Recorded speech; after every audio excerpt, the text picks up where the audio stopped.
I'd like to call to order the regular board meeting for March 19th, Board of Park Commissioners of the Lake Bluff Park District, Lake County, Illinois. Roll call, please. Commissioner Earhart.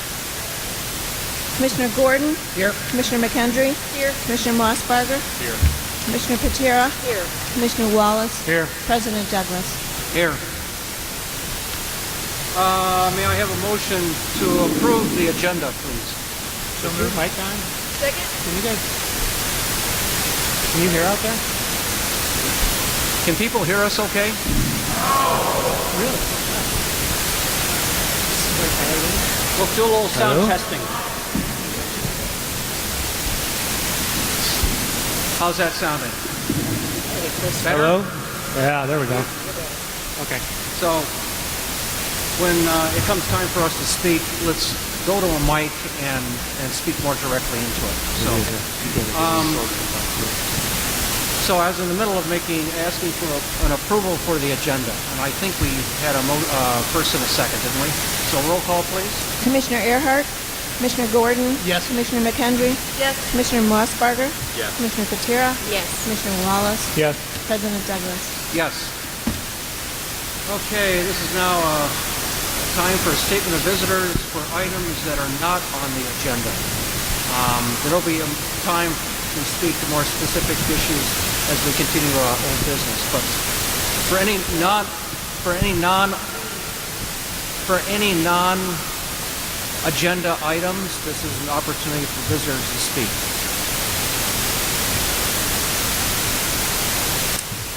Seeing none, we will move on now to item 2, the public hearing.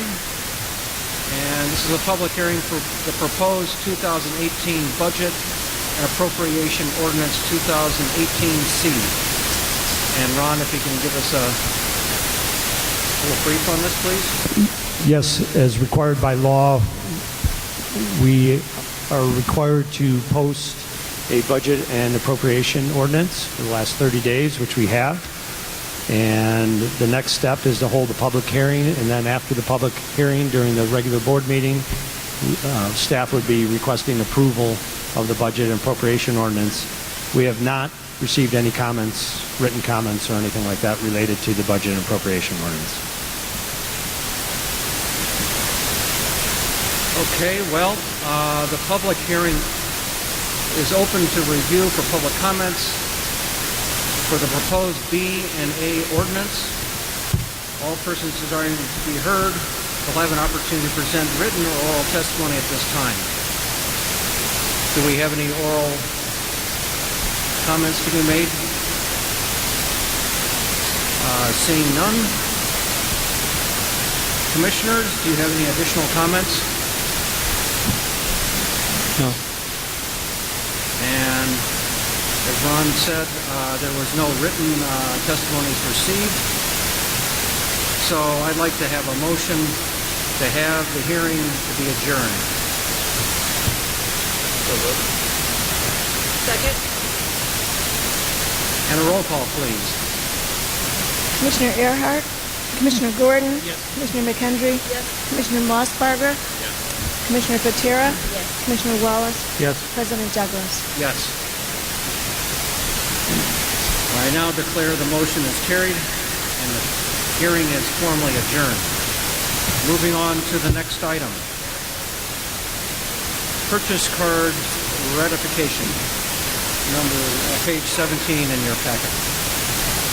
First one is item A, 2018 February and year-to-date financials. Oh, excuse me. That's okay. So basically, we're on track right now to budget. It's only 2 months in, but can't say much more than that. We still have a few months to go, especially the summer months when all our camp programs and other recreation programs, but for right now, we're in line with budget.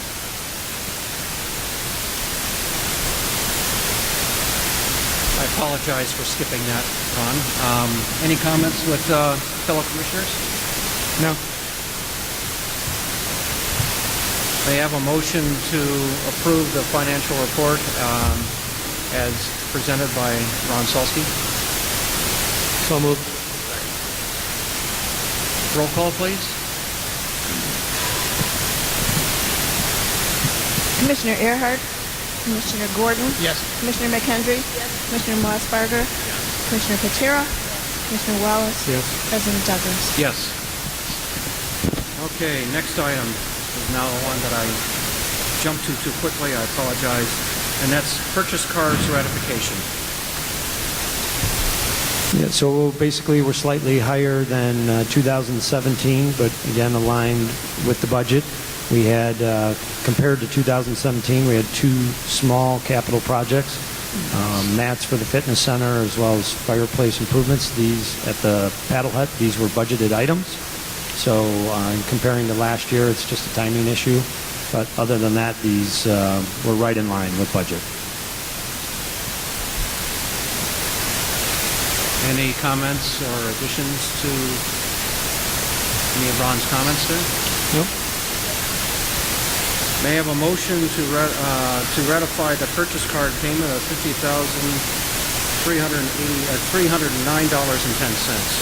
So moved. Second. Roll call, please. Commissioner Earhart? Commissioner Gordon? Yes. Commissioner McHenry? Yes. Commissioner Mossberger? Yes. Commissioner Patera? Commissioner Wallace? Yes. President Douglas? Yes. Last item under finance is Standards and Poor's ratings update. As a normal part of the Standard & Poor's process, they're the ones who evaluate our debt certificates and bonds. And what they typically do is request our audits from the previous year. And this is just a normal part of the process. And they contacted staff asking for an interview to retake a look at specifically 2010B debt certificates, 2013 limited tax bonds, and the 2015 park bonds. And so we went through our process, our standard process. It's been a few years since we've had to go through a rating process. And the last time we did, we were at a AA plus rating, which was very favorable. And after their interview, they were very pleased with some of our management practices, cost recovery, a couple things like that. There are some things that they did highlight. So our bonds, those three bonds that I mentioned, were downgraded, and they're now at AA minus with a negative outlook. Rob, as treasurer, you know how I like to read through all this stuff and all of the words and all these. So I want to just read the excerpt from the board of the outlook from the S&P, and this is directly out of their report.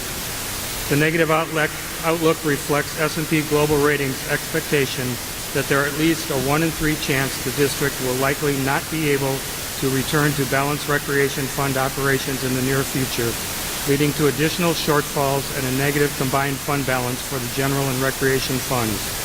We believe chronic golf course shortfalls, which negatively affect the recreation fund, support this view.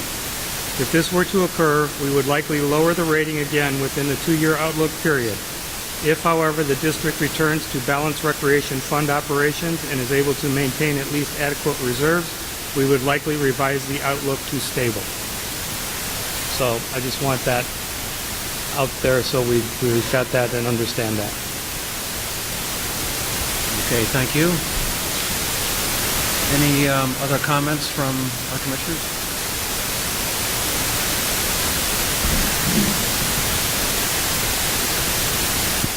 I guess this should be a roll call acceptance, or is this more informational? No, this is just more information. Okay. Whether it's whatever type of rating or any type of information we receive from outside firms, we present to the board. Okay. And therefore, too, based on what Bob said, which is good to hear, it would impact our ability to down the road, right? That's the actual rubber meets the road. What we'd be able to do issuing bonds in the future. Yeah, that's near a great future. Yeah, great question, Commissioner Gordon. Basically, what it does is right now doesn't impact us at this time. If we do go out and reissue some bonds, if we have which we do have some callable bonds, and we wanted to reissue some related to these, it could adversely impact the interest rate as well as cost taxpayers more money over time. Basically, again, this is off our recreation fund balance, and our general fund balance. So recreation fund balance includes all our facilities and all our programs. So I wanted to clarify that and what that means. But yes, it could. I don't know when's the next time we're going to issue some bonds, but we do have some coming up in the next few years. A good question. Any other comments? Anyone? Well, then we'll move on to our next item, which I know most everybody's here for. And that's under unfinished business, the public comment and board discussion. Should the Lake Bluff Park District continue to offer and operate the Lake Bluff Golf Club? And I'm Rob Douglas, President of the Park District Board, and I'm here with my fellow commissioners. And first of all, we want to thank you for being here again tonight and the previous two meetings. It's been very beneficial for this board. We have heard from everybody here, or a good number of you, I'm sure, from the February 26th and the March 5th meeting.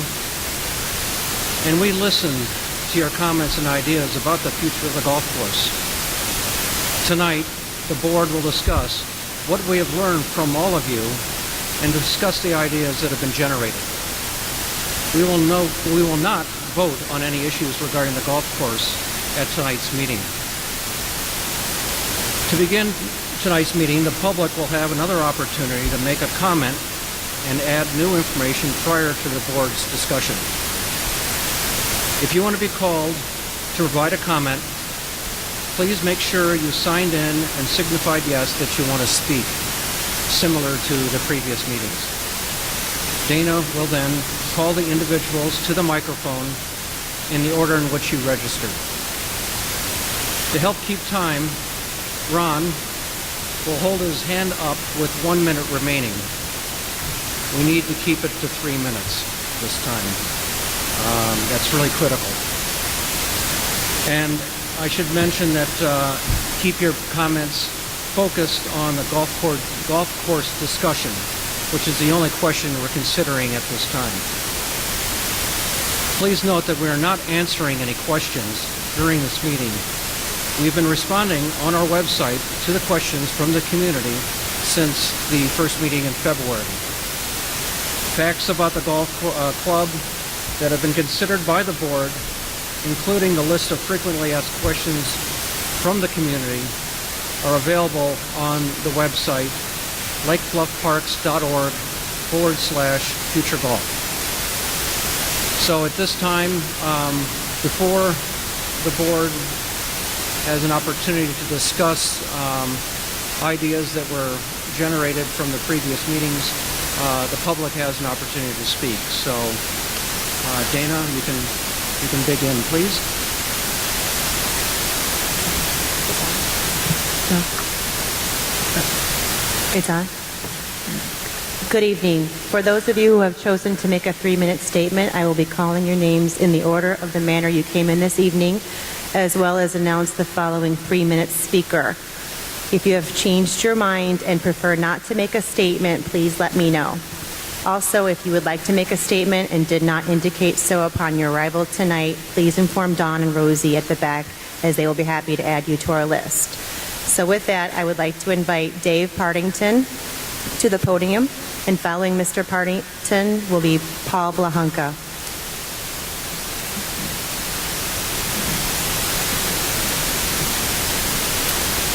Thank you. My name is Dave Partington, and I'm a Lake Bluff resident. The new information I wish to offer this meeting is the formation of the Lake Bluff Community Golf Association. The association consists of over 30 concerned Lake Bluff residents, supported by hundreds of people on social media. In the last 16 days, we've met 3 times to consider the golf course question. Over the weekend, we delivered 3,000 flyers to Lake Bluff homes to raise awareness of the golf course issue. So why was the Lake Bluff Community Golf Association formed? It's because many of our community believe the decision to offer or operate the golf course is a once-in-a-generation decision, and residents have a right to 3 additional things before a decision is reached.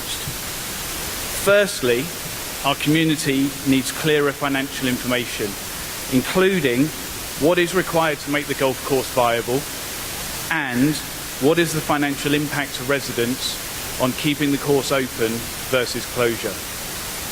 Secondly, the community deserves to know how the land will be used in the long term and any potential consequential impact on property values. Finally, and most importantly, the community needs confidence that every option has been explored to make golf a success in our village. Golf can be a thriving municipal activity when it's well designed, well marketed and well managed. There are many such examples across the US. Our goal as the Lake Bluff Community Golf Association is to work with the Park District to explore what great golf could look like in Lake Bluff. Our committed team of residents includes experts in golf course management, golf course finance, marketing, architecture and hospitality. We want to make a difference, and we'd like to gain the board's support for 2 things. Firstly, to improve the 2018 performance. We would like to meet with the Park District and Billy Casper Golf to discuss what we can do immediately to increase engagement and revenue and reduce operating and capital expenditure. In addition, we'd like the opportunity to raise funds, seek donors and identify grants to allow a resetting of the baseline financial model. Secondly, we'd like your support to design and present an innovative long-term model for golf in Lake Bluff. A unique experience that offers community and visitors a great place for golf and gathering. With a responsible and profitable operating model. Let me finish by saying that the Lake Bluff Community Golf Association does not support golf in our village at any cost. However, we believe that everyone in this room has a duty to our residents, our kids and our grandkids to try everything we can before closing our course. We have one very simple ask of this meeting. Delay the decision on the golf course closure by at least 12 months. Benjamin Franklin once said that out of adversity comes opportunity. The community now understands your adversity. We would like to help you seize the opportunity. And finally, I would ask if anyone in the room supports our proposal. We're well over 3 minutes here. Okay, if anybody supports our proposal to delay the decision by 12 months, please stand.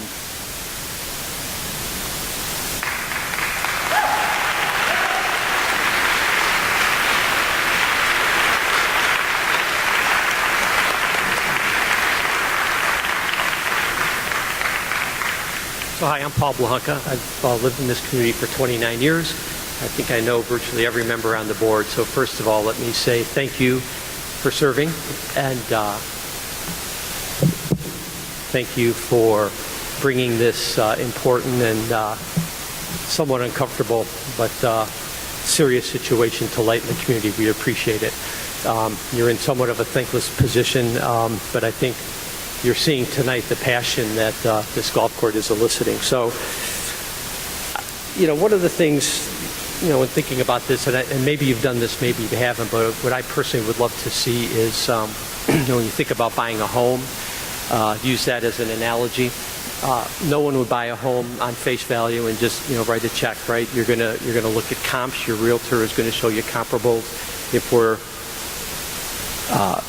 attesting or challenging our tax bill, you're going to want to see comps, right? So have we looked at other communities and their golf courses, looked at the Deerfields and the Deer Paths and the Sunset Valleys and the Shiloh and Shepherd's Crook up in Zion, Foss Park, Bittersweet? There's a lot of area golf courses, granted with a different mix of private, public funding, greens fees, what constitutes the golf course itself. But one thing all those courses have in common is they're all still open, and as far as I know, they're not facing this situation. I grew up in the south suburbs in the land of prisons and refineries near Joliet, Lockport to be exact, and there were no less than 20 golf courses that I could drive to within 15 minutes from my home, and I wasn't even a golfer growing up.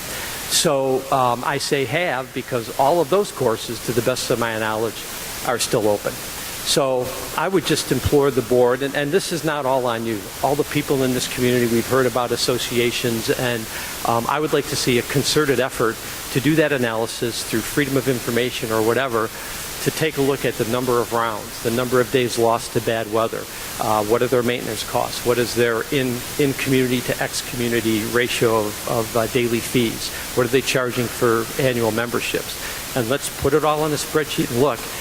Before we close the course, I would echo the previous speaker and just suggest that one thing we've heard the last 2 weeks, and nobody disagrees on either side of the aisle on this issue, is once it closes, it's closed for good.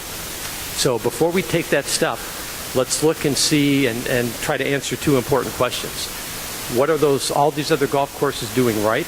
And most importantly, what can we learn from those experiences to maybe help salvage this golf course? Thanks.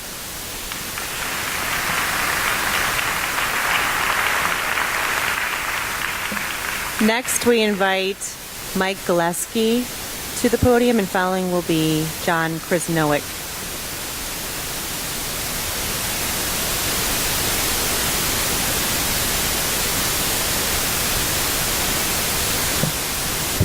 Good evening. I'll be brief. My name is Mike Gillespie, and I'm a Lake Bluff resident and a member of the Lake Bluff Community Golf Association. I also enjoyed a beautiful 9 holes yesterday afternoon at the golf course. I support delaying the decision regarding the future closing of the Lake Bluff Golf Course for at least a year. I've attended the earlier public meetings and reviewed all the documentation the Park District has provided to date.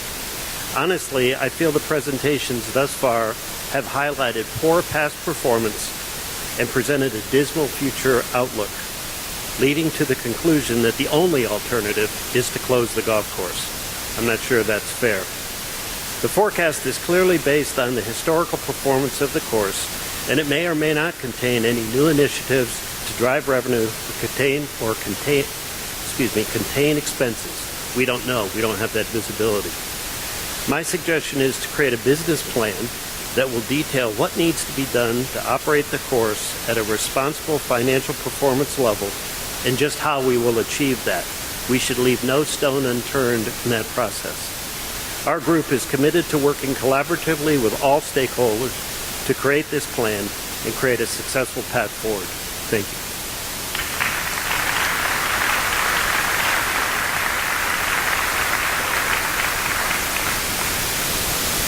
Good evening.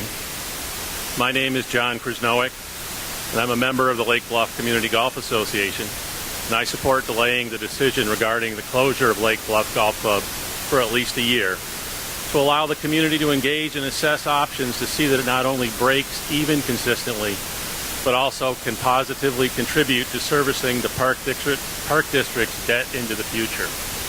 I'm a 4-year season pass holder and a 3-year resident of Lake Bluff, and I've worked in the golf industry for over 30 years in marketing, research, and consulting to some of the industry's leading and most successful companies. Much of the data that you used in your presentation is the type of data that we collect in the company that I'm a partner in. So I'd like to focus my statement on a few key points. First, I really think there's a misconception about the loss that's being attributed to the golf course operations in the forward-looking 12-year exercise. Specifically, that the course is going to lose $2.7 million over those 12 years, or roughly $225,000 per year. It's my belief that $1.4 million of that $2.7 million is actually debt service. Debt that already exists, is not going away, meaning that we, the people of Lake Bluff, are obligated to pay that $1.4 million whether the club closes or not. In reality, the marginal cost of keeping the course open for the next 12 years, based upon the forecast presented, is $1.3 million, or roughly $110,000 per year. That difference of more than $100,000 per year is very relevant as we assess plans to make the course profitable, not just in the long term, but also in the immediate future. As someone entrenched in the golf industry, I can tell you after a decade of doom and gloom, the industry is very optimistic, unlike the picture that's been painted, about our future. First, the U.S. economy is vastly improved and Americans are finally feeling better about their personal wealth. Second, tax cuts are putting discretionary dollars back into the pockets of every American. Third, interest in the PGA Tour has skyrocketed with Tiger back, and expectations are this will spark further interest in the game. But even more relevant is our local market situation, where 2 golf courses in our competitive set are shut down right now. One of them will never reopen. They're going to generate 30,000 of their rounds. They're going to go somewhere else. Why not Lake Bluff? This is not the time to shut down the course. There's finally a light at the end of this tunnel.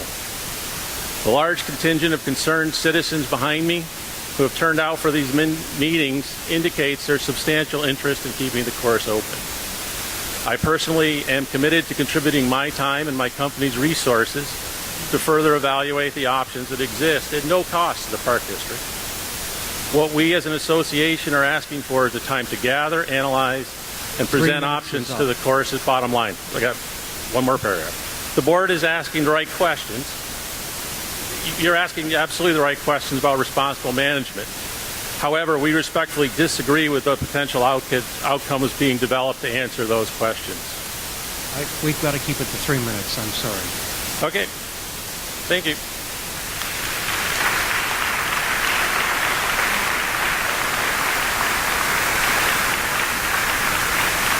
Next, we invite Colette Asmussen to the podium, and following will be Clifford Chioyatero.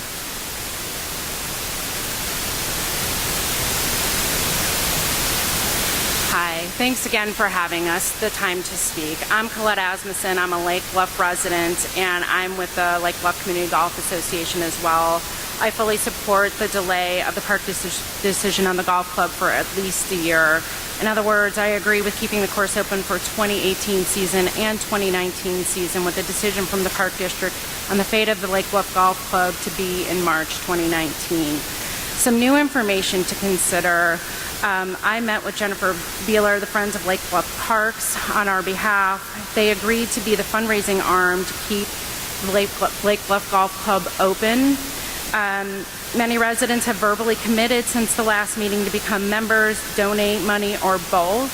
In fact, there was a local resident that said, looking at the cash flow deficit, the $300,000 a year is nothing for this community.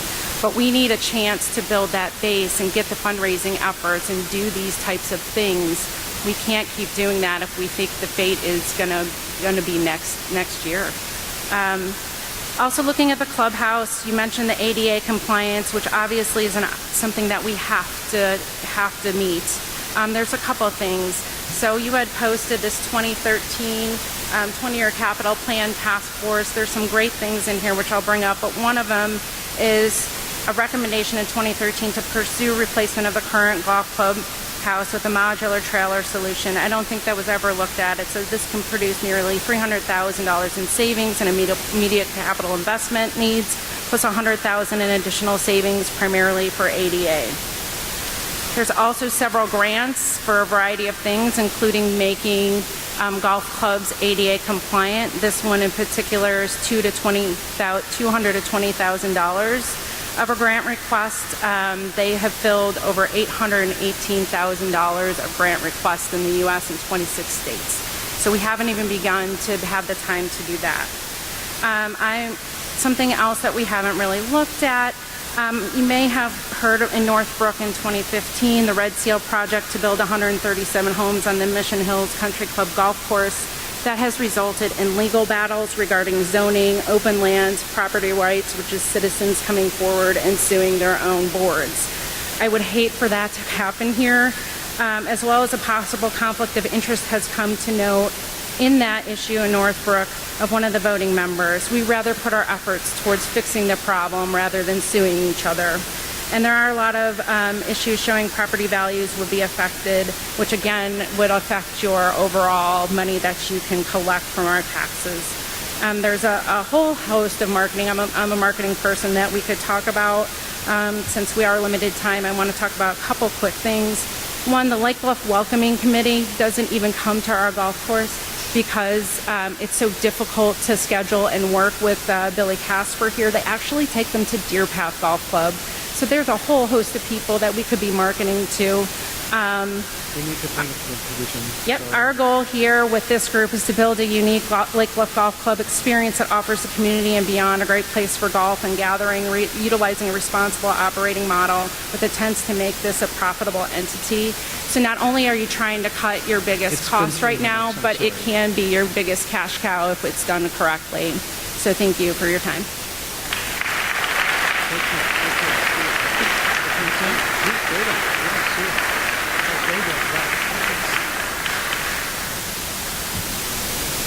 Good evening, I'm Cliff Civatero, and before I get started, I'd like to commend again the groundskeepers for how well they keep this golf course up every year. One thing I'd like to speak about is the groundskeepers and how they, after all the flooding that we had last year, we had a lot of holes that were wiped out, and I think they did a fantastic job bringing the course back around to where before the end of the season we were on all 18 holes again, and I'd like to commend the guys for that. One thing I think this golf course needs is more advertisement. All along Rockland Road here, cleaning out the underbrush and everything, but yet no advertisement. You can't tell, nobody knows where the golf course is. I don't care where we go, everybody asks you, where do you play your golf every day?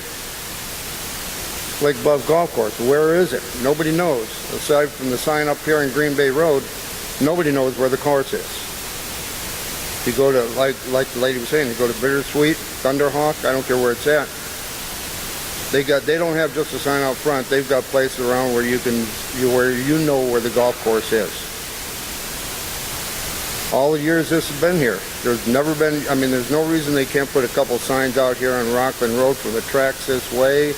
Even put one out by Waukegan Road. This doesn't have to be a big one, but just something letting people know, hey, Lake Bluff has a golf course here. And as far as the cost goes, the fees, I'm willing to go up higher. Even this year, I don't care. I think the fees, I've said it before, the fees should be higher. I know this guys are retired, fixed income, stuff like that, but still, we're out there for the exercise and having fun. No reason you can't raise the fees on us. And on the teenagers also. They could pay a higher fee. So, that's all I got. Thank you.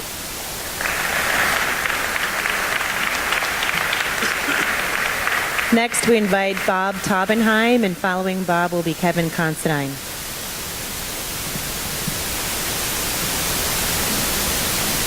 Bob Taubenheim, a Lake Bluff resident, and also a supporter of the Lake Bluff Community Golf Association. And Ron, could you perhaps help me? I have things for each of the commissioners.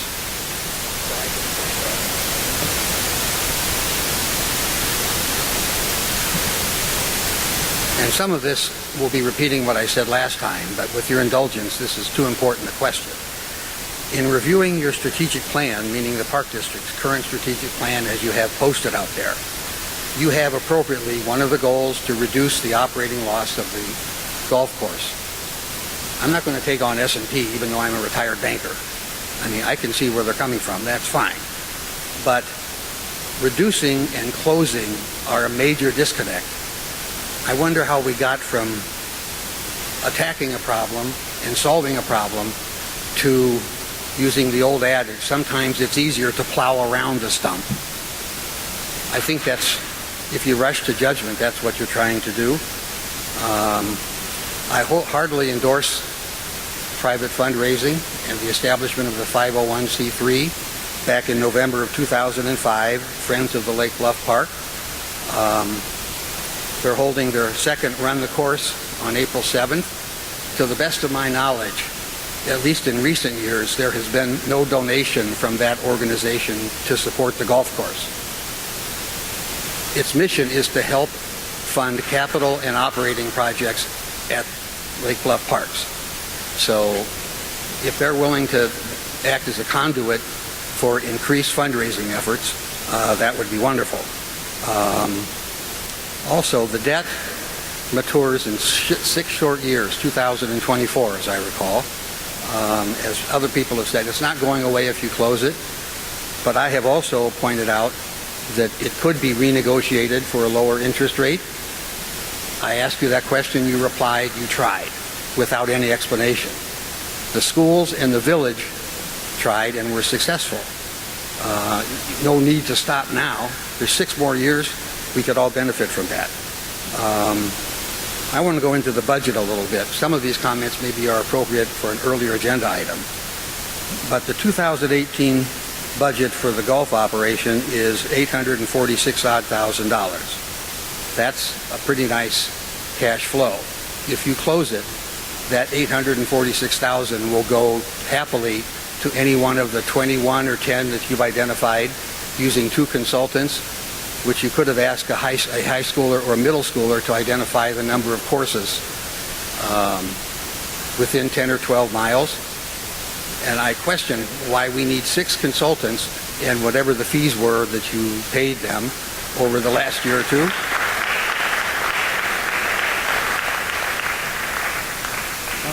In any event, I second the comments that the gentleman made. That 3 minutes. those of you who know me know it takes me 5 minutes to clear my throat. So please bear with me for another minute or two. We've got to hold it for 3 minutes, I'm sorry. You can lower the deficit to $63,000 budgeted for this year.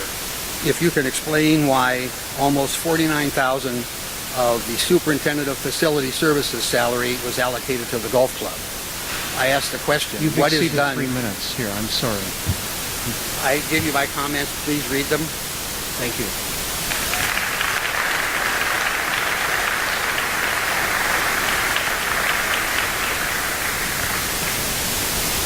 Hi, I'm Kevin Considine, 15-year resident of Lake Bluff. I want to echo Pablo Hukka's comments that thank you for going through this process. Any of us who've served on one of the village boards understands how difficult this process is, so thank you for doing it. That is both to commissioners and staff. Also, thank you for how seriously you're taking your mission of balancing both providing programs and amenities and also being fiscal stewards. It's not easy. I also understand that for at least the last 6 years, probably 8, at budget time, the largest discussion has always been how do we squeeze more money out of the golf course? How do we drive more revenue? What creative things can we do? And in many cases, making some decent incremental progress, but it's not a new topic, certainly for the board. One thought that I want to offer as you go through this decision, a perspective of how you can look at it, is and it's how you can evaluate any program or asset that we have, and that is if we don't have that program, if we don't offer it, can our residents still do it? And I think you'd find that the answer to that question is very different, say, for the pool than it would be for the golf course. Thank you again for your time.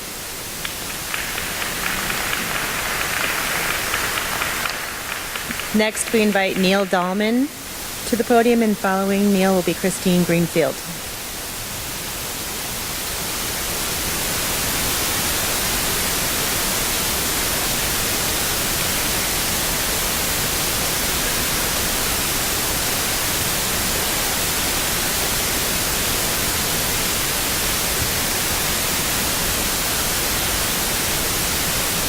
My name is Neil Dallman, and I would like to comment that I think the acoustics in here are just atrocious. And that's not your fault, and that's not the fault of the people with the machines, but frankly, I have great trouble hearing and understanding people in here. I would like to suggest that there is another alternative that could be considered. So far, the question has been, should we keep the golf course open or close the golf course?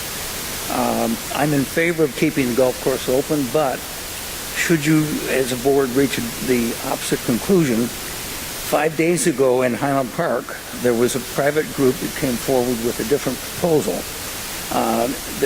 They recommend creating a new center called the Golf Mecca. And under their proposal, they would reduce it to a 6-hole course that would be used for practice and for lessons and could be played in rounds of 2, 4, or 6 holes. That's something that if you reach the conclusion to close the course, that could be considered as an alternative.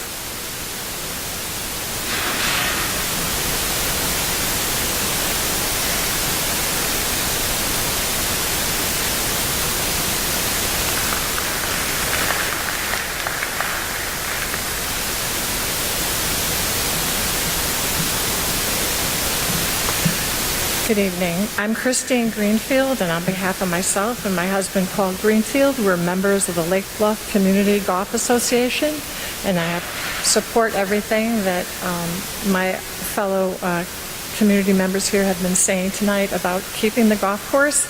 I support the delay of the vote on whether to close the golf course for at least 12 months. Whether you're a golfer or not, I think the Lake Bluff community would not accept a vote to close the golf course in 1 year's time without specific plans for the space. This planning and the approval will take more than this summer, so it is wise to maintain the course and make it as profitable as possible. You have already said that you will continue to mold the course and take care of the grounds. If you extend this vote 12 months, and then what our association is looking forward to is having time to improve this course through all these expertise that has been offered here tonight, that in another year's time we could turn this around and start to show a better return. Your website says that you need to provide intensive and extensive study for what this ground would be used for. And I don't think you can do that unless you extend the vote and extend the time that we need to turn this golf course around. So on behalf of the community, I urge you to hold off your vote on whether this golf course will be shut down forever, or you will give us the 2 years that we need to make it viable. Thank you.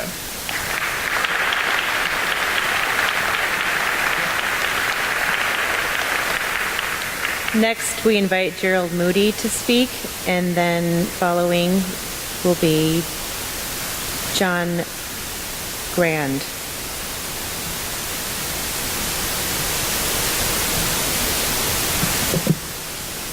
Hello, everyone. My name is Jerry Moody. I've lived in Knollwood for the last 34 years, and I think I have some relevant information because I've been a golf professional for the last 44 years.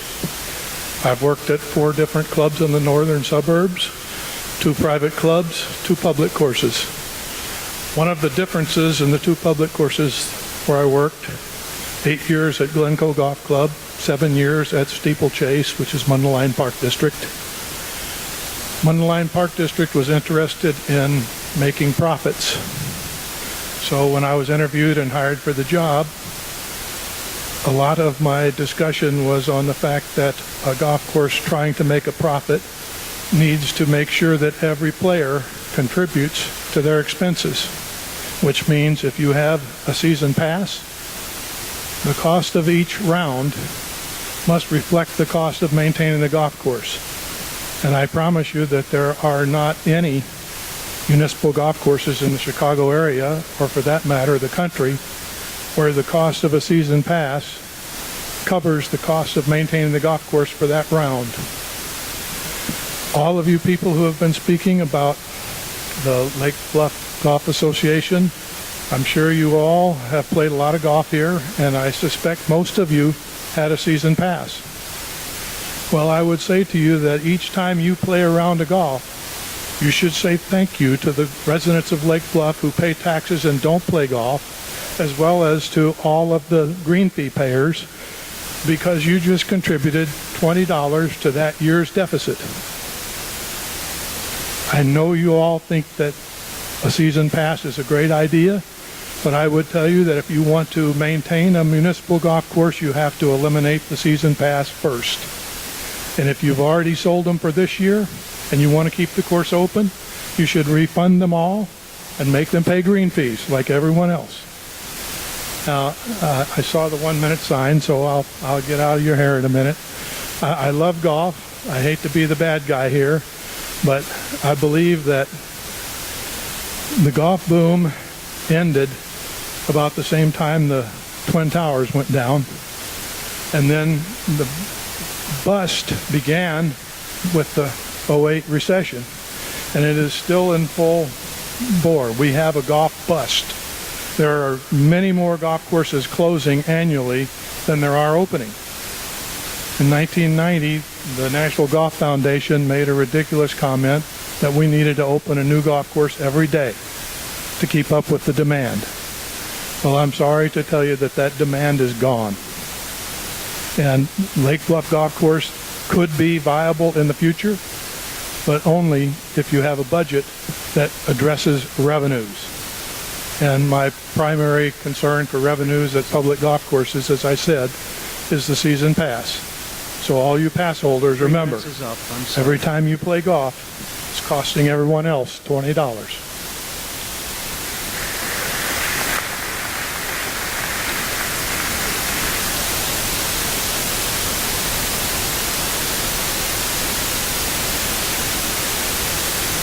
Good evening. My name is John Grande. I'm a resident of Lake Bluff.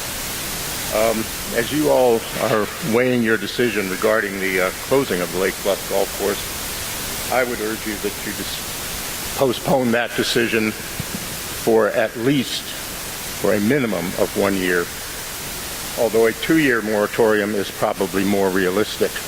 And I say that because if you're going to give the groups that are interested an opportunity to try some things, to try to make this viable, you won't show success in the matter of 12 months. You're going to need more time. The main issue I understand is financial. And I have to believe that the board is acting in good faith in trying to find a solution to this problem. The solution is not necessarily closing the golf course. But if that is the conclusion that people come to, the next question, as has been mentioned here before, is what happens to this resource? I know the temptations are out there for development, promises of tax reductions. That never happens. If you're going to trade this public land use, you have to have another land use which benefits the residents of the village. I'm not a golfer. I've never played golf in my life, except miniature golf, which doesn't count, I'm told. But I am a lifelong environmentalist with over 40 years, both with the Wisconsin DNR and with the United States Environmental Protection Agency. And I know the value of open spaces, particularly in areas which are crowded and congested. They're important for clean air, they're important for clean water, they're important for people's mental well-being. So I urge you, as you consider this issue, to consider the value of this resource and to move cautiously in determining the fate of the Lake Bluff Golf Course. It may be that golf is no longer valuable. Changing interests may dictate new uses, but it should continue to exist for the use and benefit of the residents of Lake Bluff. I have copies of my comments here if you'd like them.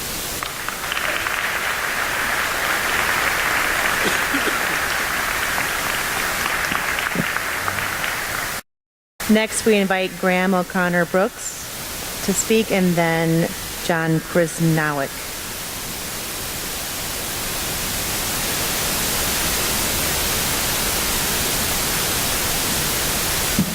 I just wanted to take a moment to speak on behalf. I'm played high school golf at Lake Forest High School and graduated in 2006, and now I actually work at the high school as a teacher, and I'm Jim Matheson's assistant coach for the golf team. And I'm really here to present some information to you guys about the impact that Lake Bluff Golf Course had on me as a kid and a young adult, being a season pass holder there for a long time, as well as the way it impacts our student athletes now at the high school and the young men that they turn into a lot because of the golf course. From my own experience of playing for Coach Matheson and being on the high school team, having Lake Bluff as a place for us to go to play and practice meant the world to us. And it was where I met some of my best friends, people that I still stay in contact with today, and it really shaped me into the person that I've become. Having the opportunity to come back and actually coach and work with some of these kids and see what they get out of the everyday use of Lake Bluff Golf Course. It isn't just in season or anything like that, it's throughout the entire year. Once there's snow off the ground and it's warm enough, pretty much above 35, the kids are out there playing and practicing, spending time with each other and learning how to be really good young people. And I think without the opportunity to have Lake Bluff Golf Course as an outlet to our student athletes at the high school and for them to learn those lessons would be an absolute shame. These kids work so hard at everything that they do in the classroom and on the golf course, and they're able to do that because of Lake Bluff. And I think that keeping it open and making that available to any high school player is vitally important to their success as athletes as well as people going forward.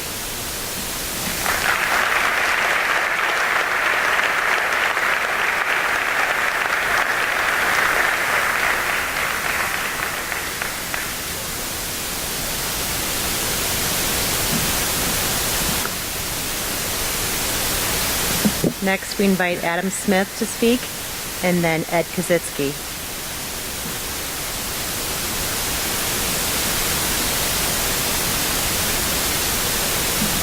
Hello, my name is Adam Smith. I'm a resident of Lake Bluff. I live at Belforet, which actually borders on the golf course. I spoke at the last meeting, and what I've noticed since then is an increased involvement and concern by the community. I too am a member of the Lake Bluff Community Golf Association, and you've heard several talented and passionate people summarizing the input of that group. The community is rallying around keeping the club open because it is such an important part of Lake Bluff.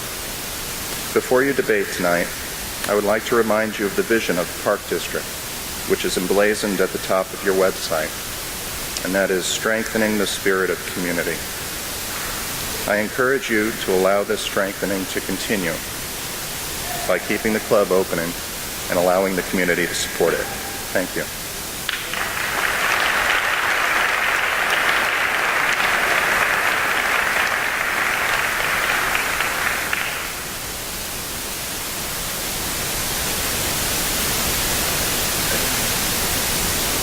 Evening.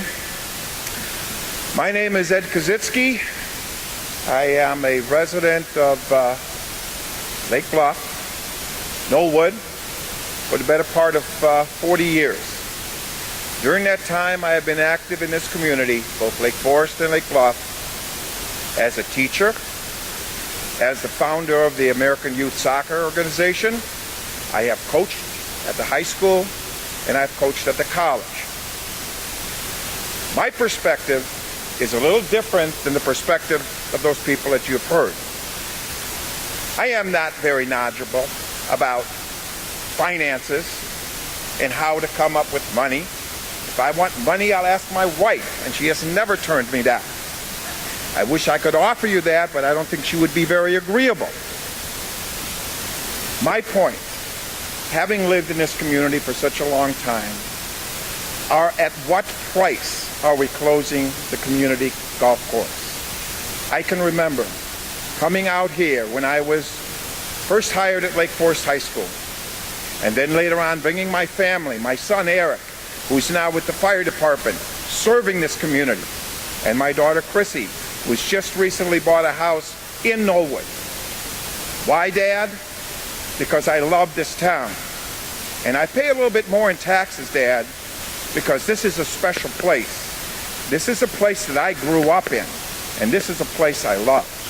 And this is where I want my kids to grow up with. She has been supportive of this park district, working all the way down when she was 14 years old as a lifeguard and selling candy out of the shop. I have worked at the golf course. Please,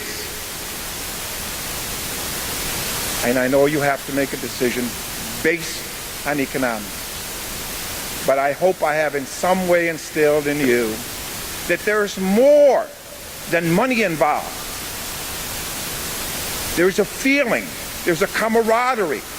When I walk out with my friends in the morning, senior men, women's club players, and yes, I have played in the Lake County Amateur, which is a fantastic event, and in the club championship. And I still won't forgive you for beating me, Rob. This is a place that's home. Again, what is it worth to you other than in terms of money? Thank you.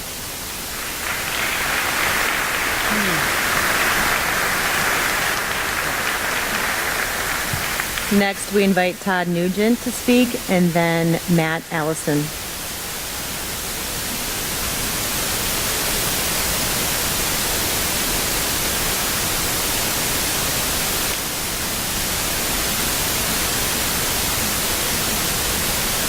Hi, my name's Todd Nugent. I've been a resident for more than a decade. Thank you all for serving on the board, and thanks for having these meetings.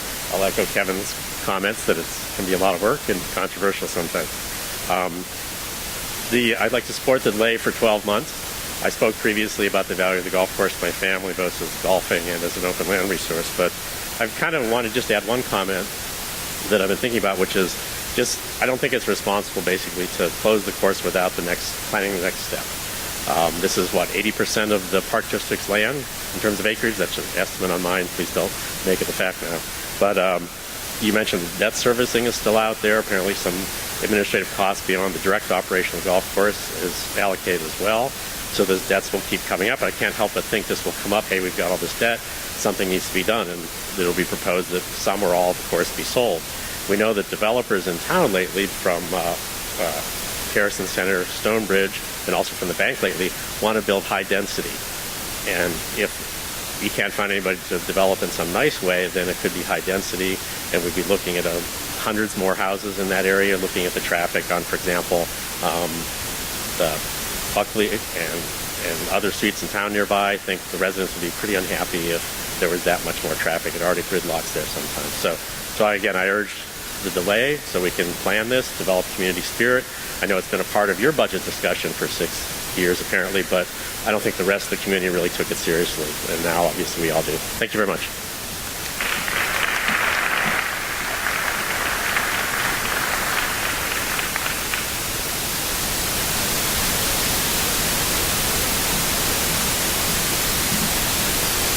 Hello, my name is Matt Allison. I live in West Terrace.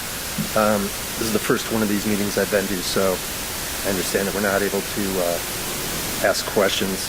You said that on the website you folks will answer questions. I'm hoping that that will actually happen. A number of people have told me they've asked questions. Those questions haven't been answered. Mainly about any potential plans to develop that public land that is the golf course. Right now, develop it for residential. We'd like to know if that has been discussed. We'd like to know if anyone on the board is in any way in contact with developers. I really don't want to be here tonight. I'd rather be home with my wife and kids. But the public lands are very important to me. I haven't been living here long, and it does mean a lot to me that they remain, the golf course included. I feel it's sort of it's really unfortunate that we even have to be having this conversation. It sounds like the bond rating is dropping because of a deficit. That's really concerning. It seems like this wasn't an overnight problem. It should have been addressed earlier than now. Not sure if it can be addressed in 12 months. And that's it. I'd absolutely back waiting at least 12 months to make any sort of decision on this. And I ask if you folks don't feel like you can run the golf course or the park district profitably, you let somebody else do it. Thanks.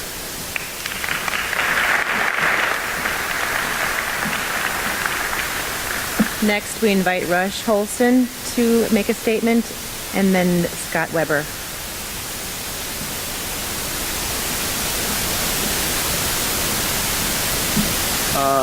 My name is Rush Holston. I've lived in Lake Bluff for 2 years, so I'm relatively new here. I was kind of on the fence as whether or not to speak. Can I really add anything to the conversation? So I'll be quick. I only have 2 points, both of which have been iterated, but I think deserve to be further iterated. To the extent that we're interested in fairness and clarity, I think that it would be incredibly unreasonable to make any sort of decision without knowing what's going there. How can you decide whether or not to close a golf course if you don't know what's going to go in its place? I think we're entitled to that information. Secondly, and just as importantly, from what I can gather, the course is losing about $100,000 a year independent of debt service, which is not good. Nobody in this room would stand up and say, I want to lose $100,000 a year. But I think we need the 12 months should be afforded if for no other reason to see what the economic impact is of closing the course. $100,000 a year loss doesn't seem too bad when the net impact on the community is $1 million a year. And I think we deserve the opportunity to take a look into that matter and see what the economic impact will be on our community. That's really the only thing I've got. I had some other things to say, but other gentlemen said them much more eloquently and better than I otherwise could. So I plead on behalf of the Lake Bluff Community Golf Association to extend us the 12 months. Thank you very much.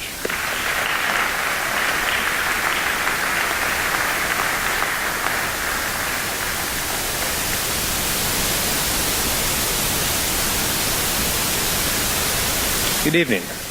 My name is Scott Weber. I've lived in Lake Bluff for 4 years, but I've lived in Lake Forest, Lake Bluff area virtually my whole life. I, like Graham, played high school golf and have a lot of fond memories here. And I didn't think the financials of the golf course could be that bad to actually warrant the closure of the course. So I took several days and dug into the financials, and I asked several of you for further financial information, clarification of some points, and you were gracious enough to get back to me in a timely manner, so thank you. And after several days of looking through this, it's true. Things are that bad. And to kind of just give an idea to everyone, when 2006, 2008 was kind of the height of not only the U.S. economy, but also the golf economy as well. Golf courses were kind of at their peak in 2006. And even then, the golf course was losing $200,000 a year.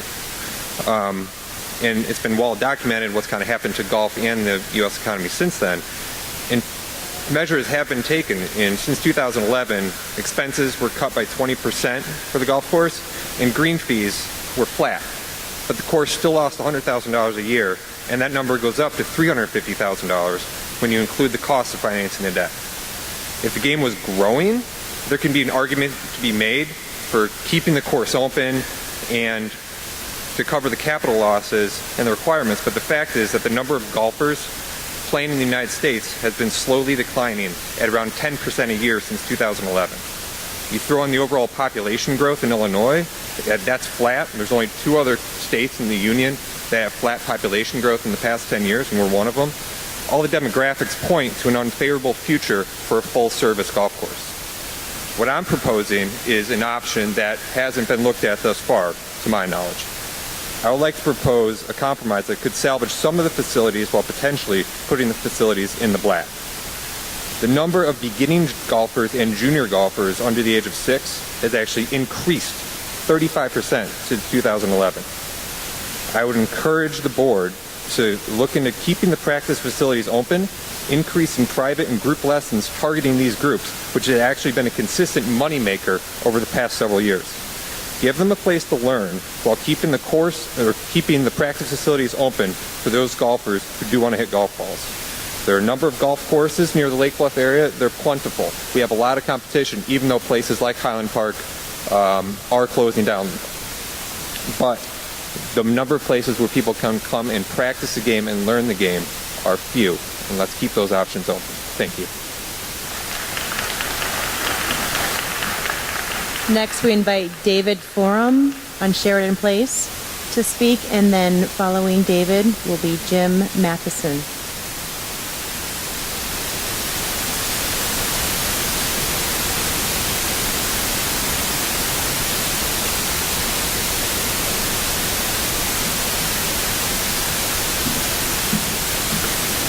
Skip David, and Jim.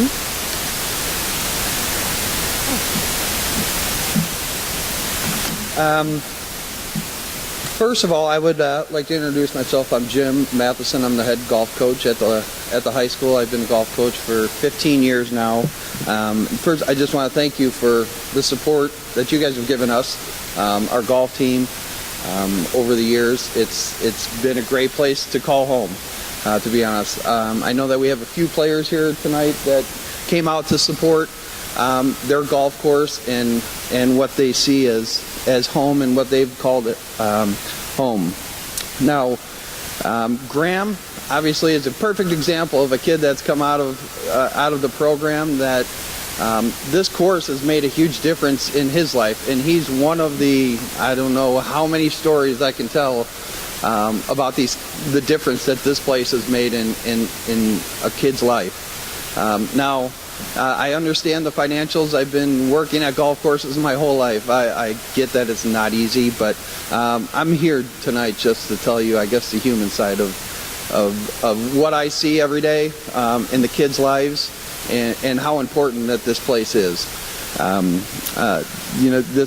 could go on and on about the accolades of what they've accomplished on the golf course, but I'm just as proud of who these kids are off the golf course as well. We come over there every day and they practice, and they're teenage kids, and we try to teach them the respect and how to act on the golf course, and it goes a long way. Obviously, the people here that have played golf their whole lives know what golf means to them, and it means to kids, and it means to adults as you get older, and what a great game it is, and what a great privilege it is to play that game. So I guess I'm here tonight just to, ask for that 12-month extension too. It's someplace that we want to call home, not only a month or a year from now, but for many years to come. So again, thank you for all your support over the years, and we hope to just continue this on. Thanks.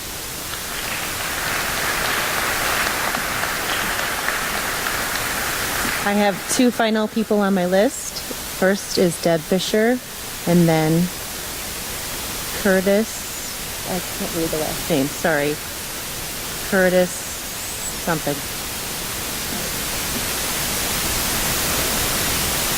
Hi, I'm Deb Fisher, and I'm a Lake Bluff resident, and I'm a realtor in Lake Forest. I'm here wearing a few hats. As a longtime Lake Bluffer, originally moved here with my family in 1967, and as a longtime volunteer in the community, both Lake Forest and Lake Bluff. One hat that I don't wear is a golfer. While my father, Walt Dowling, was an original and longtime supporter of the Lake Bluff Golf Course, it's not a sport that I pursue. However, my lack of interest in the game doesn't diminish the importance I place on having a viable and vibrant golf course as an amenity in the community.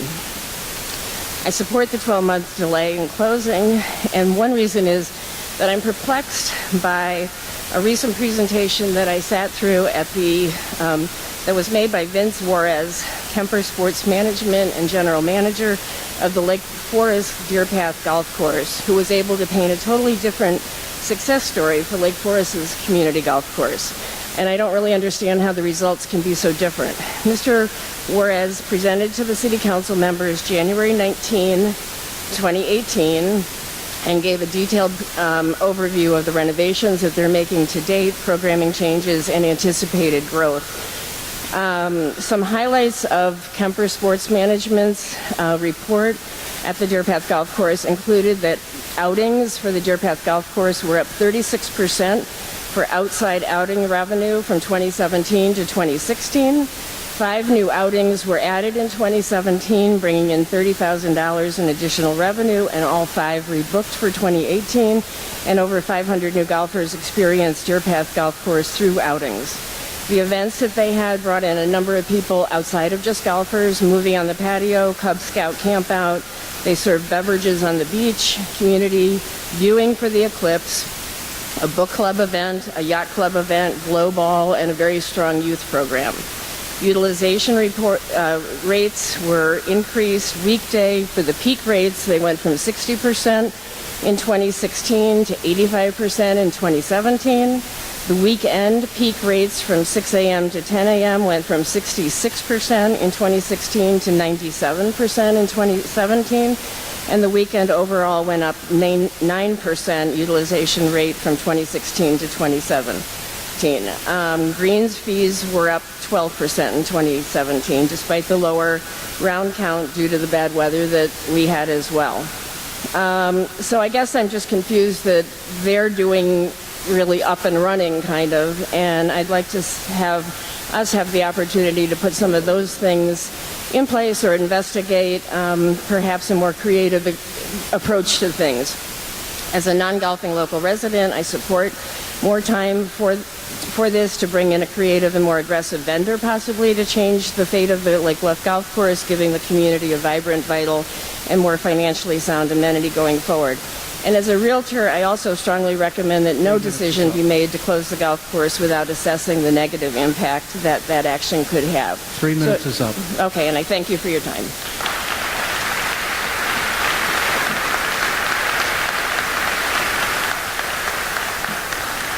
The final speaker on my list is Curtis Skinner.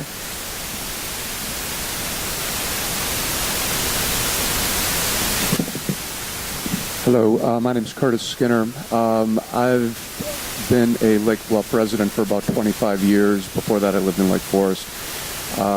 Over the years, I've played a lot of golf, both here and many of the surrounding courses. I've been at one of the other meetings. First of all, there's been a tremendous turnout, so thanks everybody for coming out to show their support for the golf course. And thank you for the board for listening to 9 million suggestions on how to make this thing work better than it's currently working. I'm going to keep it very brief. There's people in this room that know a lot more about the numbers and some of that stuff than I do. But I thought that Mr. Moody's point was something that we should really take to heart. I have been a season pass holder, and back when I bought a season pass, I did it for one reason and one reason only. I paid $1,000 or whatever the number was, and that was to get into the lottery to get a permanent tee time to play on Saturday. The game is set. No one has to. It's not complicated. You just know you're showing up to play golf on Saturday morning at 8:30. To Mr. Moody's point, and I would support this, having been a pass holder for many years, not recently but over the years. For someone to pay $1,200 and pay and then play 100 rounds, which nets out to $12 a round, does not seem fair to me. And so what I would advocate, and someone will have to look at the math or whatever, but there needs to be some kind of a loyalty program where people play Lake Bluff on a regular basis. So just make up some numbers. Your first 25 rounds costs you X. The next 25 rounds you play costs you X minus whatever we think is appropriate. The next 25 rounds are lower than that. So you need to encourage the loyalty. And to Mr. Moody's point, I think that the season pass holders are getting in for the right reasons and whatever, but in effect then the burden does come on some other people to pick the slack up on that. So I think that that's a happy medium. Keep in mind I've been on both sides of that fence as a season pass holder and not, and I think that that's an equitable way to do it.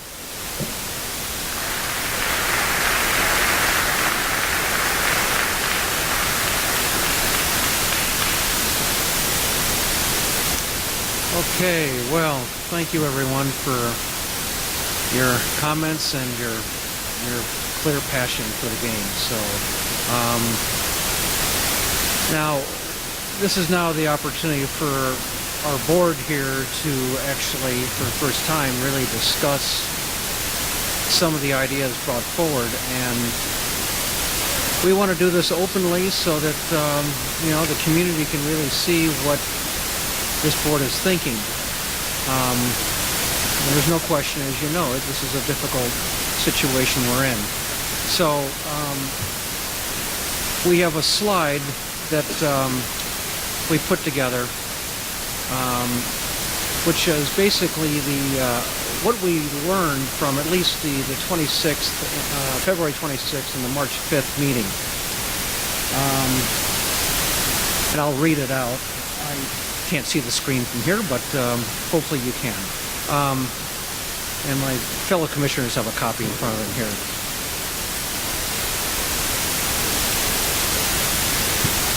Well, let me read it. It just went into sleep mode, so it's coming out. Okay.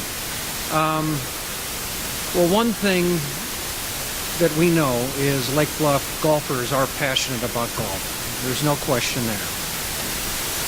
We also know, we learned from our last two meetings, that both golfers and non-golfers value open space as an asset to the community.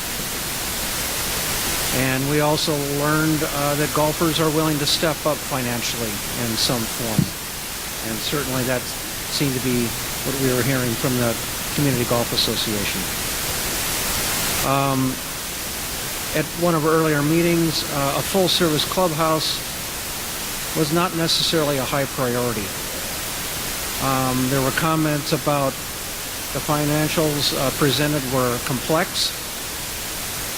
We also learned that many opinions about golf club marketing, and there was also many questions, as we heard again tonight, the questions about what will happen if the land without a golf club. What does no golf mean?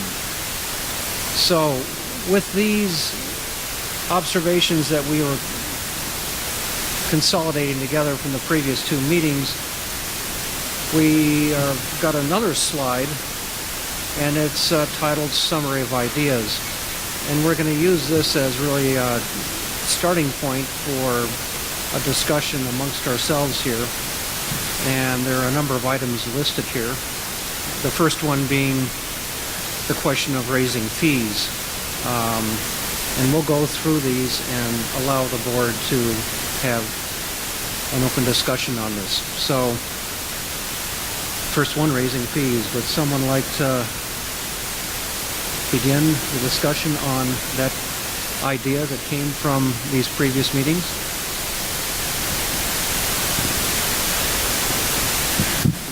Just real quickly, like a lot of people that have spoken tonight and over the last 2 Mondays, I've never been involved in running a golf course, been in the business per se, but I always thought that raising the greens fees by pick a number won't do anything to our situation. Might be wrong, but that's when this comes up periodically. If it's $2 on average over the entire year, $5, maybe there's more to it than I realize, but I think the problem or the issues or the opportunities are larger than that, and it might not have the ongoing positive effect that we might need. Don't know if that's right, but that's my thought.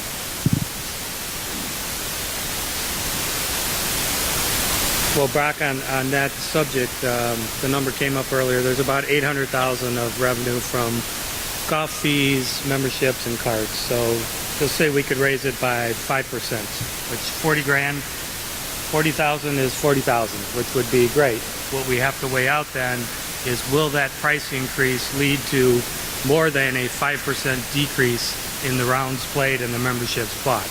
And that's constantly what we've done each year in trying to look at that. We've done competitive analysis. We've tried to price ourselves in the market, and it's a very price-sensitive market that we're in.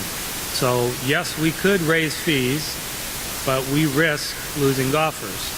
And I'm a little more encouraged hearing all of the passion out there of all the people who have said they'd play more golf this year, and we'll be curious to see if that may actually happen. So that's a constant battle we have on the board and with our golf management company and with staff competitive analysis on what is that trade-off between fee increase and rounds lost.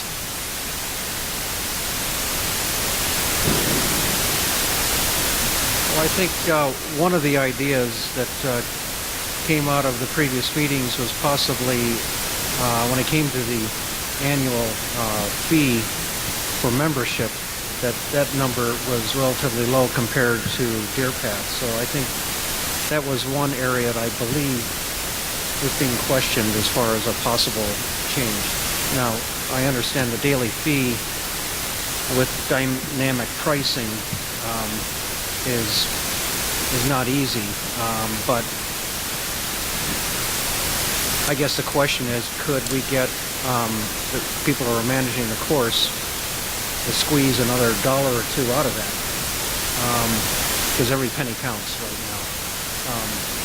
But I guess the other question with the membership fee, should that be adjusted? That's my question. I don't necessarily have the answer, but I would be open to looking at that and hoping that we would still get support. That is our lowest average dollars per round. The people who buy passes typically are looking to get an average rate that's lower than they have to pay if they come out every day. That's just, it's a fact of the golf industry. And so the people who have the passes are the ones who are going to get the lowest average green fee. So I would be open to that, depending on what the rest of the board thinks about it.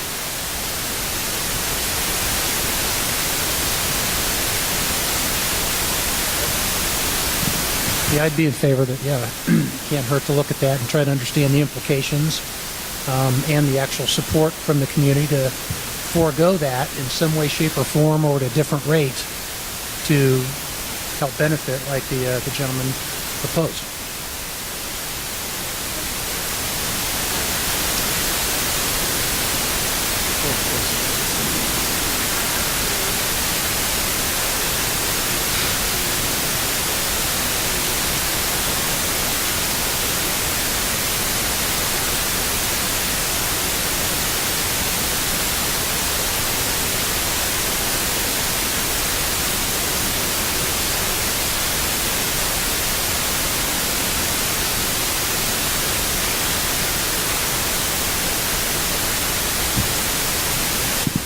Any more input on this idea of one of many pieces to the puzzle, and that's the raising of fees? Is that something that we really should be looking into? I guess that's, I'd like to get a consensus to a degree of how people are feeling.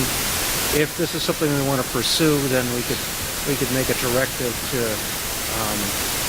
have, staff look into talking with Billy Casper Golf about what they might be able to adapt into their system. Well, and on that point, there is extensive work done by Billy Casper Golf on fees too, and looking at the competition, and they make recommendations to us on what those annual fees and what the green fees should be.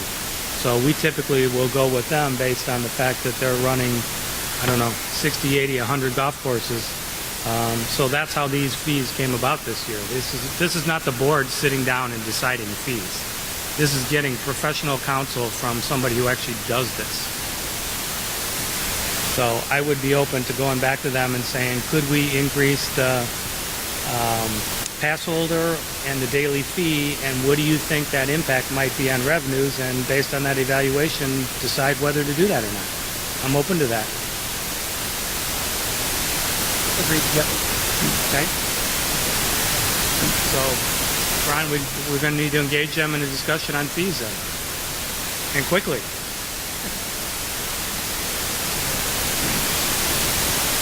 So we have a consensus on that, which is good.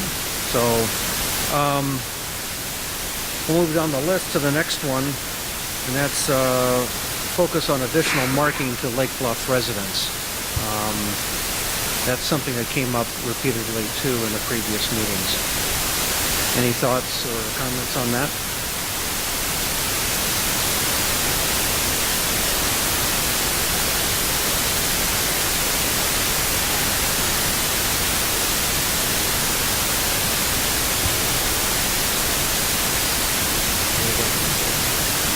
Yeah, I was going to add, agree with Susan that I think this is a real opportunity. I think that Billy Casper has done a nice job of reaching out to communities outside of Lake Bluff and driving golf from non-residents. I don't think they've done a great job of marketing to Lake Bluff residents. Susan and I talked about this. I've played the golf course a number of times each year. I personally have never received an email from them about any event going on at the course. Rate, discount opportunities, bring your kid and play, Margarita Fridays or something fun, but never anything. So I think there's a real opportunity there. Oh, I would also add, I agree that it's an opportunity. I would also add that this is not the first time we've heard this on Just Golf. We've heard this about the fitness center. We've heard it about some of our programs. So I think while it's a golf issue, I think it's a bigger issue for us as a park district and park board to figure out how to more effectively communicate and market to our residents. So I would like to see us figure out how to do that better. I'll add to that. For the record, I am not a golf expert, and I never really realized a small town like ours had so many golf experts. So thank you for coming. And I've really appreciated listening to everyone's comments and thoughts, and hearing the passion in the room excites me. I hope that you can pull together and make a difference and contribute, whether it be financially or all your expert ideas. I agree with the board and many of you who have commented on the marketing.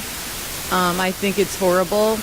I mean, for the time I've lived here, I've never received anything. And it's one area that I think we really could improve. I've heard that Billy Casper did focus on outside of Lake Bluff, and I just have to trust that that's where they were putting their energy. But I do think it could be really cool to put it into Lake Bluff and see if we can make a difference. Listening to many of you for the last few weeks has, honestly, it's really excited me. I've actually thought, daydreaming, that I might golf with one of you someday, and some of you seem like you could be pretty fun on the golf course.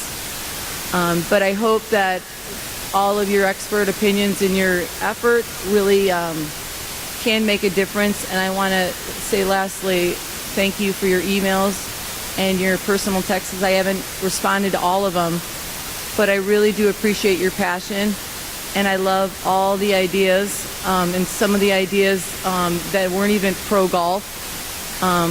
All the open space ideas are awesome, and I've been really excited to hear from everybody, so thank you.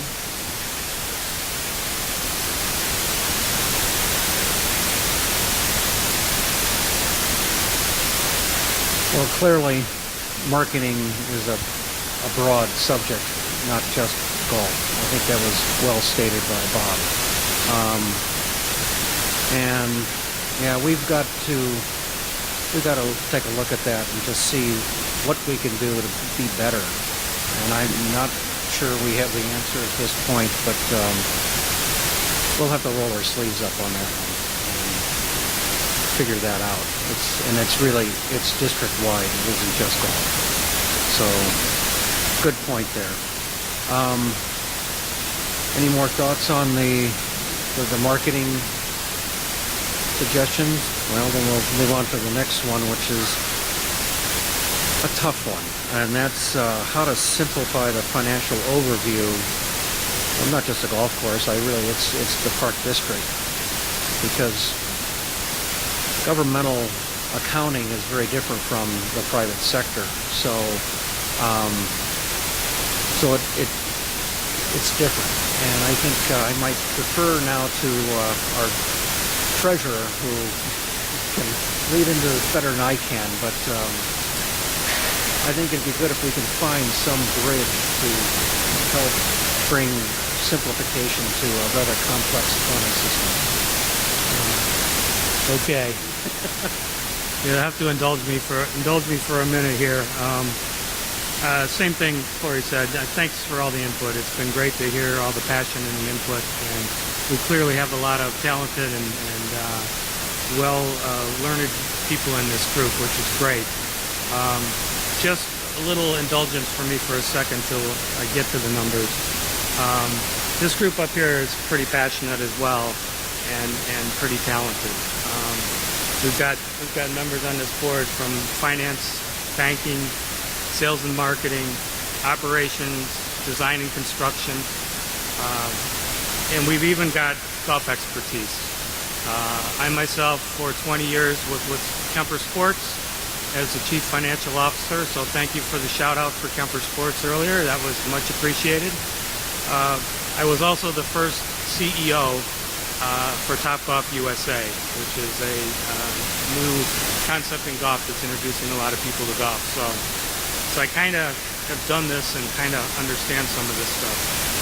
So that said, I'm going to take a lot of personal responsibility for the complexity of the numbers that have been presented.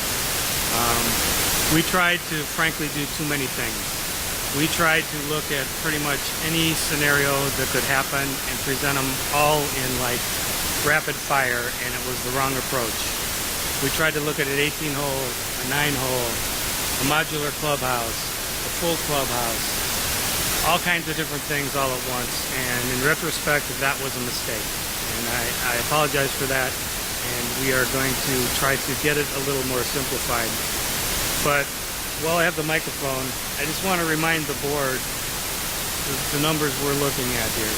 So we do a long-range plan, and over the next 12 years, staff, along with the consultants that everybody doesn't like, but who actually have helped us a lot because we don't have all the expertise up here. Staff has identified over the next 12 years $6.5 million of capital needs within the park district as a whole. And that word is important. It's needs. It's not wants. It's not wishes. It's needs. And that $6.5 million assumes a modular clubhouse, which I think we're kind of all settling in on is a good way to save $1 million of capital. So we've got a $6.5 million need, and we've got three ways that we can pay for that. The first one is our annual operations. This year, district-wide, our budget is $22,000 positive. Last year, we lost $91,000 as a district. So that's not going to go very far towards $6 million, $6.5 million. We've got $1 million in our balance sheet right now in capital reserves. So we can take that whole $1 million and spend it toward the $6.5 million, which leaves us exactly zero in our capital reserve fund for the next emergency. So we got no money left in that fund. And we got $1.4 million of borrowing capacity without going out to referendum. Okay? Take all those together, we've got a whole of $4.1 million left that this board right now over the next 12 years does not have a source to cover. So that's the number we're looking at, guys. And so you wonder why we're looking at the golf course. The golf course over the last 12 years, audited financial numbers from a real-life auditor, has lost over $3 million. And there's a lot of people who have opinions on the debt out there, but the accounting school I went to and the auditors for the park district require debt be included in the golf operations. And there's a really simple reason for that. The reason we have debt on the golf course is because of past capital. We had to go out and borrow money to pay for the driving range, the irrigation system, everything else. So we didn't have the money, we borrowed it. We are now paying it back. It's a legitimate cost of the golf operation. Just like the next round of capital we have to go do, we're going to have to go borrow again, and we're going to have it against operating funds in the future, and the cycle will continue forever. Golf is a highly intensive, capital-intensive business, and it's a fact that you're going to have debt. That debt needs to be taken into consideration, and to ignore it is, you just can't ignore it. It's just bad. Sorry, that's my soapbox. I feel bad.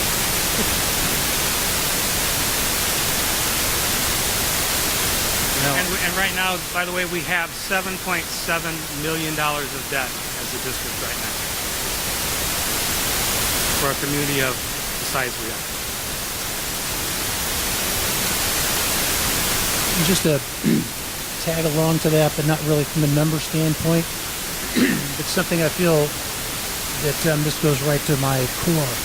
If we get this done, it's always going to be about us. And I came away from most all the meetings and most of the emails that this is about us. And I hope we never see we, they, because we all have the same goal. So every time somebody stood up and said, we want to help. I went, yes. I'm so glad nobody's going, you guys don't know what the hell you're doing. Because we have wonderful talent, added with that some consulting people to add to that. And let's make sure we do it that way. And I think we'll be successful. And I believe that. I hope everybody else thinks that too.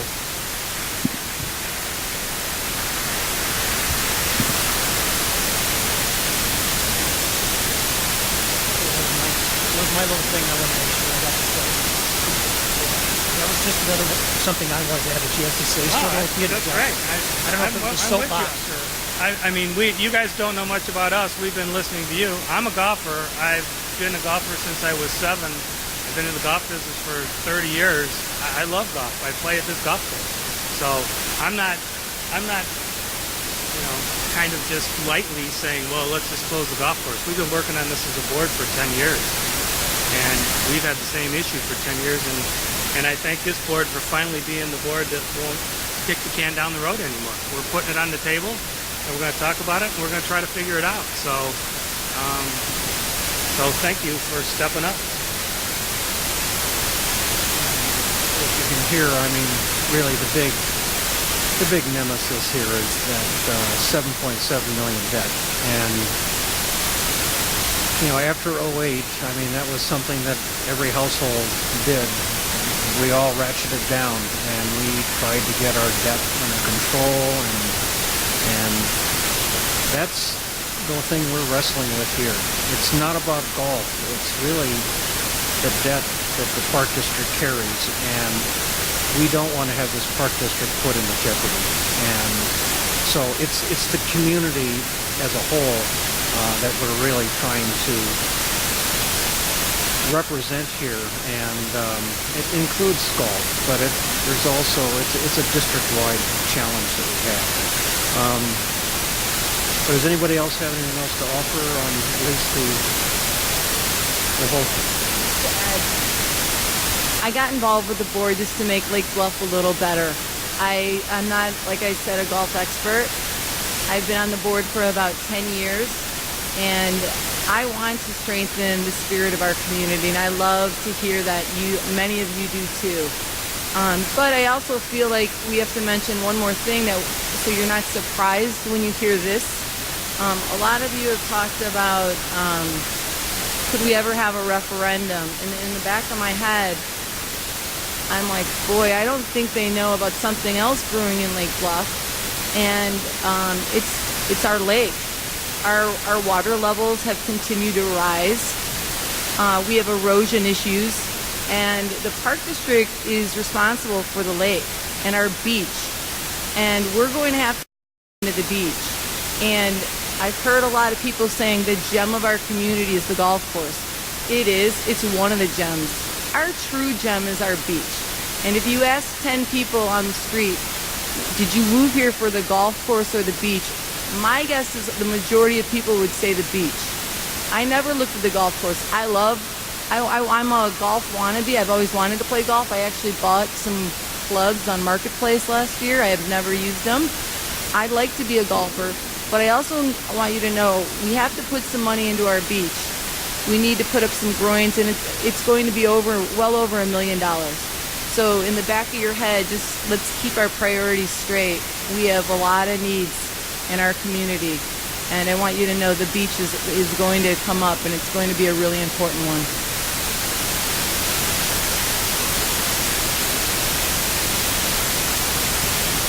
Why don't we move on to the next item here, which is something about, it's about fundraising and the Lake Bluff Community Golf Association and the potential role that you could play in this manner in running in parallel with our foundation. I believe there's been some conversations with the officers of the foundation where they will allow you to ride their shirt tail of their nonprofit status.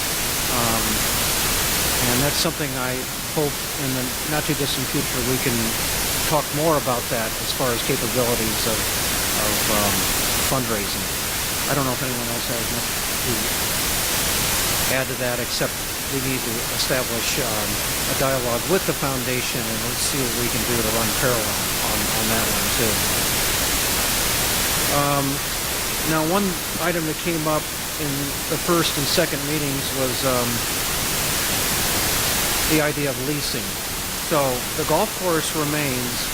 It's just an outside party is going to be considered running it, and it may take different forms. Maybe it's an 18-hole course. Maybe it's a 9-hole with a practice facility. Maybe it's par threes.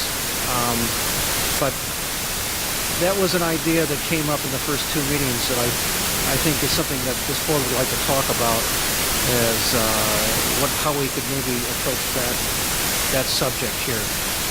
So, I don't know, Bob, do you want to start with that one again? Or? Go ahead. Whoever would like to step up, and I'll talk too. But Bob, I think you have more expertise in this than I do, but I guess I'll lead it off by just saying we've tried to be very careful to say the issue that we're dealing with here is whether we as a park district should operate the golf course. We've been careful to say we're not up here saying we're going to close the golf course. Should we close the golf course? It's should we operate the golf course going forward as a park district? I think that if we can find another entity that would take that financial burden off of the park district, yet would continue to operate it as a golf course, I think that's a win-win for everybody. Are there those firms out there? Again, Bob, I don't know if you want to chime in. And folks out in the community, we've heard from a number of people that said they're connected to the golf business. If folks have firms that you work with, work for, are in association with, that you think would be interested in receiving an RFP to operate that course for us, fantastic. Please approach us and get us some of those names. yeah, I'll just speak. I think an RFP, and I think we can talk about that, but I think that would be a good thing to do, and to go outside and see if there is a private party that would come in. And again, I think you said it really well. It's we don't want to run the golf course and continue to take the financial risk on the golf course. We can't afford it. We have too many other district-wide needs. But if we can attract someone who could come in on a long-term lease and create and come up with a way they could do that, and maybe with some help from the golf group of raising some funds toward capital, maybe we can figure it out, and that would be a great solution. Just to clarify, right now Billy Casper Golf is in under a management contract. They have no financial risk on the golf course. That is all ours. Under a lease agreement, someone will come in and take complete financial control of the facility. They would decide rates, how to market it, how to maintain it. So they would decide all of that. They would take on all the risk for the capital. They would take on all the risk of the property. If we could find a way to have someone do that, or take a fair amount of the burden away from us, I'd be all for that. And there are golf companies where I worked before. We did a bunch of leases, including a lot of municipal leases. And so I'm very familiar with the concept and think it would be a good avenue to explore.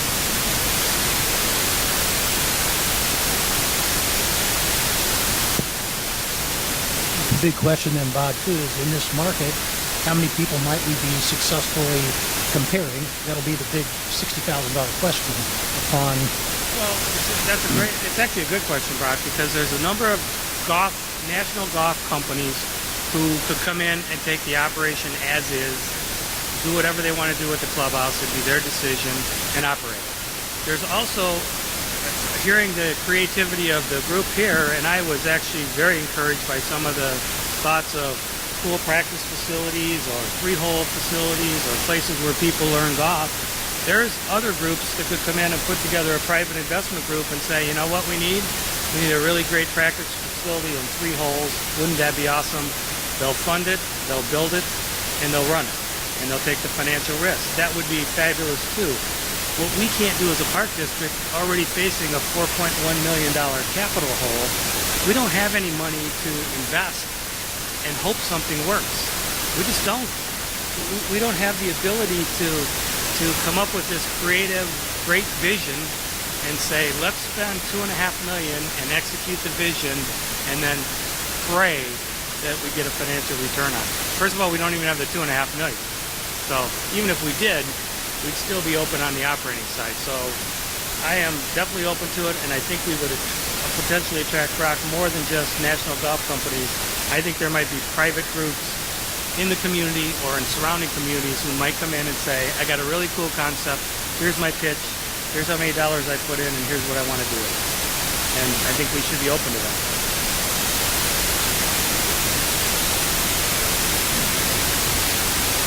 So I guess the next question on the subject is there a consensus to do or to have staff have put together RFPs to be issued out, I guess really nationwide. And to issue requests for proposals. And I believe we'll develop an outline of what that RFP would be. But I believe that could be, if we can find the right fit, we'll have a golf course and the park district will not have to be carrying the liability of that. And I think that would be a win-win for everybody. So I would strongly encourage us to really explore that, and so I guess maybe a directive, Ron, to start putting together the outline of an RFP, and let's try to get this issued as quickly as possible.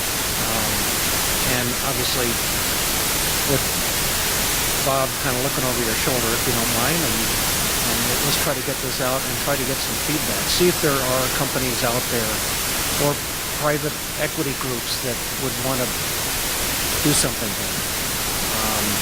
We have the passion for the game right here in our neighborhood, and let's see if we can find an entity like that. So, is everyone okay with that? To pursue RFPs for long-term leases? I would think, what, a minimum 15-year probably? Most likely. It would be all negotiated as part of the deal, but yeah, the longer the lease, the more capital a group is typically willing to put in. And we need some capital dollars too. Okay. The next bullet point we had up here was a lot of the concerns that were coming out about development of land, Park District land. I'd mentioned at the March 5th meeting that is an absolute contradiction to what the Park District Commission is all about. But I think one thing that's probably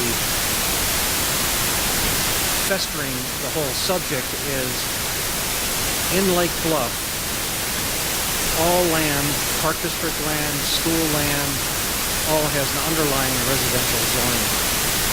And there's been talk for the last, 12 to 18 months with the village administration about changing the zoning for Park District land to what we call recreational institutional open space. And it's time that my position at least, is to have a letter sent to the village of Lake Bluff requesting a zoning change.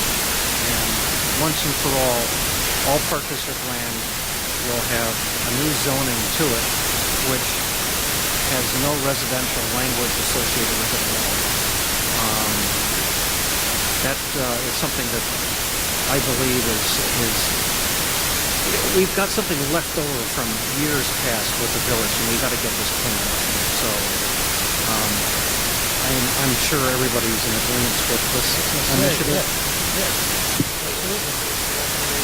Well, I kind of made it a recommendation without even a little discussion, but yeah, I feel very strongly about that. This zoning change needs to take place. That's who we are.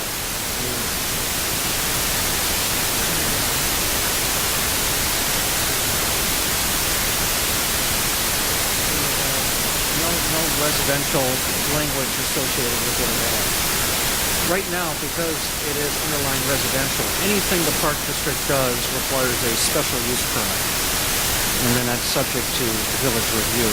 I'm sure we can figure something out to allow the village to still be involved with any kind of review, but we want that residential language going. It's a contradiction to the Park District. Okay. So, whoever started that rumor, we've never discussed any apartments or condos or tract housing. I don't know where that started, but we've never, ever said that. We are pro-open land, and I don't know where that came from. Yeah. So, Ron, if you can issue a letter to the village administrator for that request, and I'll follow up myself with the village president and also probably the chairman of the Planning Commission and Zoning Board of Appeals, because they're in the midst of starting a review of their comprehensive plan for the whole village, which is dated 1997. So this is a perfect time to get this done. Okay, Rob, could I circle back one more on the lease? Ron, I know we had talked and it was brought up by the group and it was an interesting concept about the Lake County Forest Preserve. We kind of asked you to reach out to them. Have we heard anything? Yes, just recently we sent over a letter, and we just received the other day that they went to their finance committee and that they decided that they do not want to manage or lease this property. Okay. As a golf course. Okay. All right. I just wanted, because that was brought up and I thought it was an interesting concept, and so I just wanted to close the loop on it. Yeah, the reason why I wanted to bring it to their attention, I knew that from talking with their executive director, they were heading into a finance committee meeting, which is their process. Okay. So it goes through the finance committee, and they don't.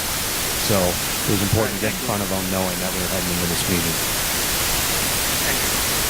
Sorry. No, that's a good point. I'd forgotten about that question. So thank you, Rob.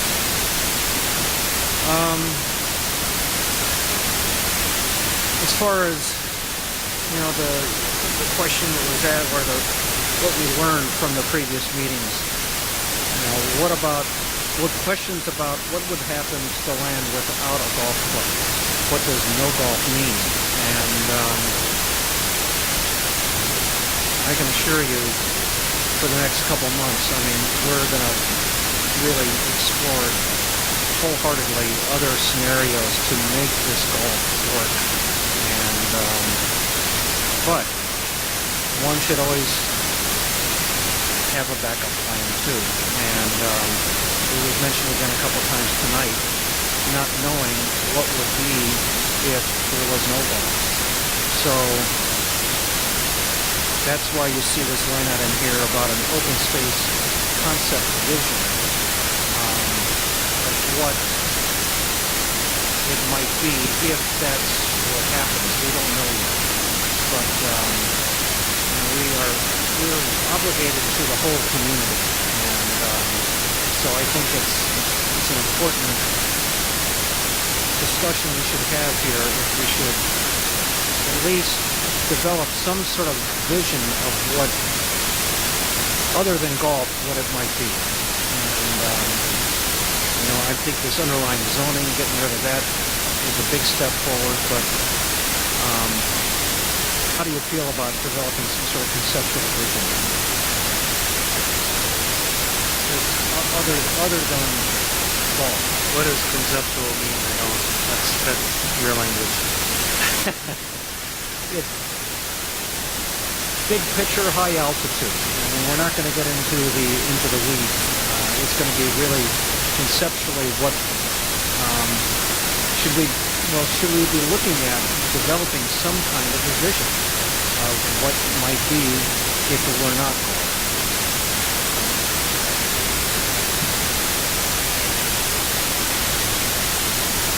I don't know, honestly.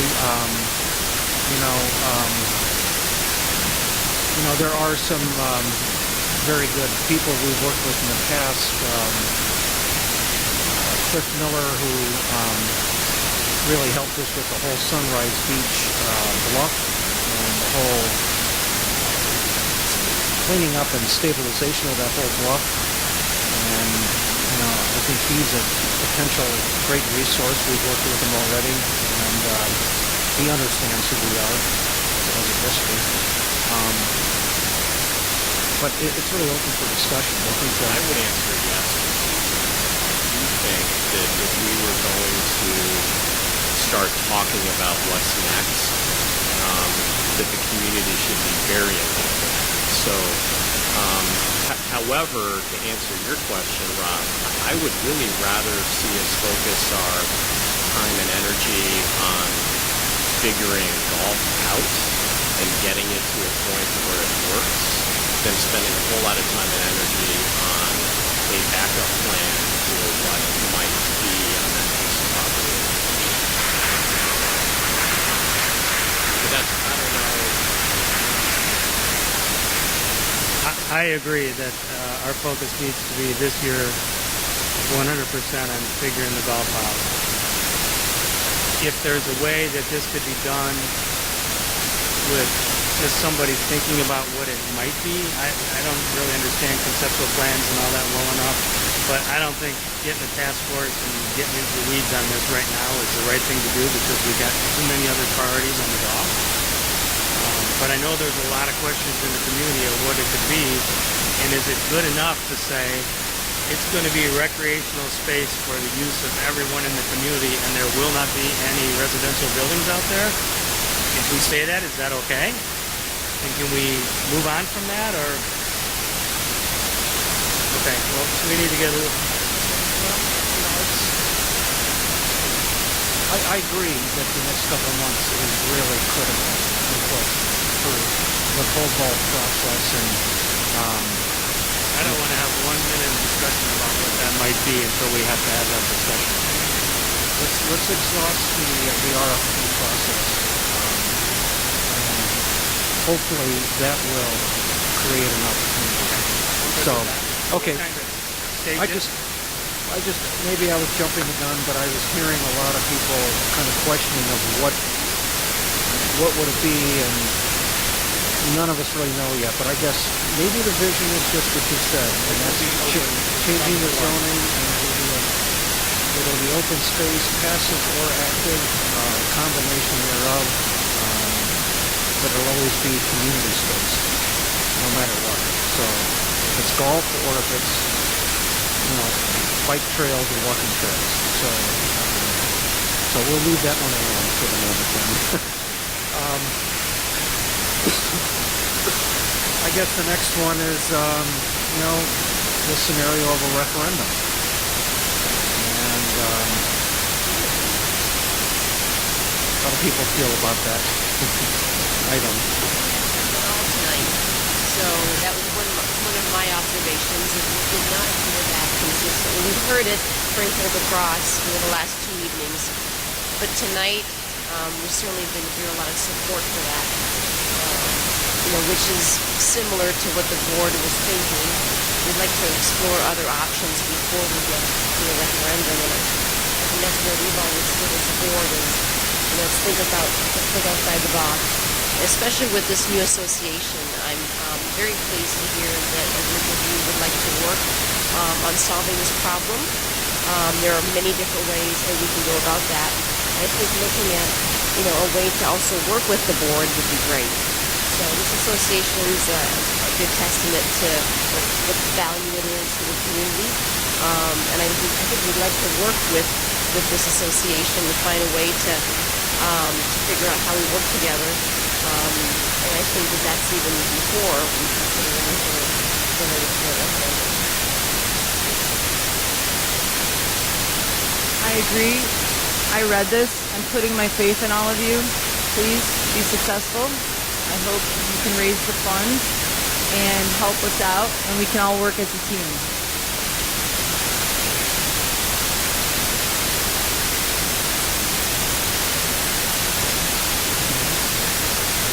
I agree with that. I think that fundraising, the number one priority right now because we are trying to plug a big hole. So I think if there's a focus with that group right now, that would be a really great focus.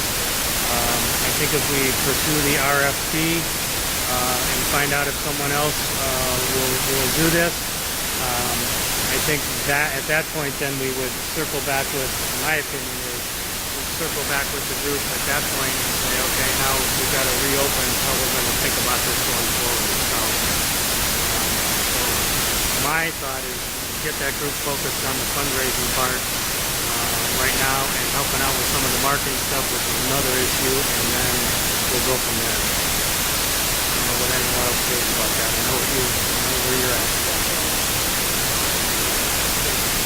We should be exploring all options outside of raising more debt at this point. Bob, I think you mentioned earlier we've got $7.7 million of debt right now. Most of that debt doesn't come off for, what, Ron, another 9 years? Whatever the number is.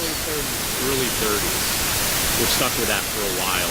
The idea of layering more debt on top of that, personally, I think is a bit irresponsible of us, so I would love to explore options outside of that. If we can't be successful, I am open to the idea of a referendum. I'm not the only vote. You all have votes too.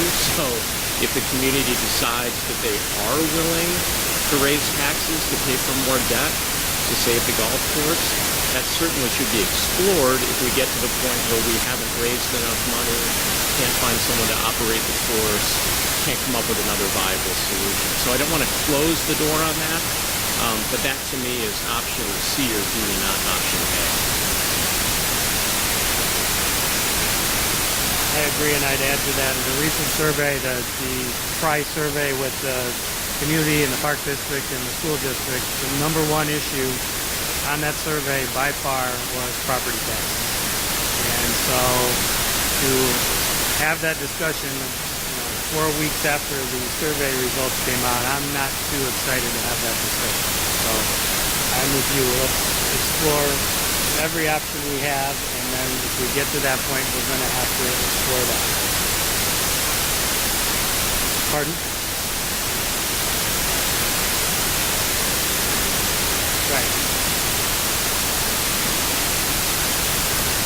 Only support a referendum for the golf if there was a referendum for the beach as well. Because I know, like many of you, my taxes are way too high, and I don't want them to go up. But if I had to sit in a toll booth by myself and I had golf and beach in front of me, I'd have to go beach over golf. I'm sorry. We need to protect our beach. It's eroding, and it should be a priority of all of ours. Just to give a little background real quickly. We're in the process of interviewing coastal engineers to do a report and an assessment of the condition of the beach itself. And so that is going to be an ongoing process here during the summer months. We'll try to get some interim information on that report as it's evolving during midsummer, hopefully. But we're in the process of gathering information there so we can really assess what the scope of that is going to be. But it's clear the subject of referendum is the last resort. Let's exhaust all these other scenarios first, a combination of fundraising and the RFP process, and I imagine we'll keep that RFP really quite open, so hopefully there'll be some creative ideas that come in from these various outside parties. But our number one objective is to keep that golf course open. It's a question of how to manage the debt, which if a third party can take it on, it's a win for everybody. So I think that pretty well concludes a lot of the summary of ideas at this point.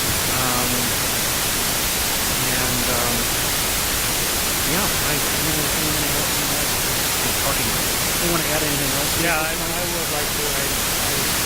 I just I kind of want to close with, on my side, it's really incumbent on us as a board this year, and I know there's a lot of discussion, and we heard it loud and clear out there of 12 or 24 months from now.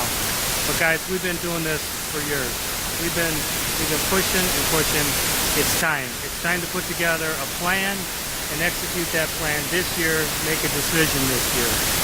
And that decision will, if we can either significantly reduce or eliminate the golf course shortfall, I'm going to be the first one to join you guys on the golf course and play golf rounds in 2019 and beyond.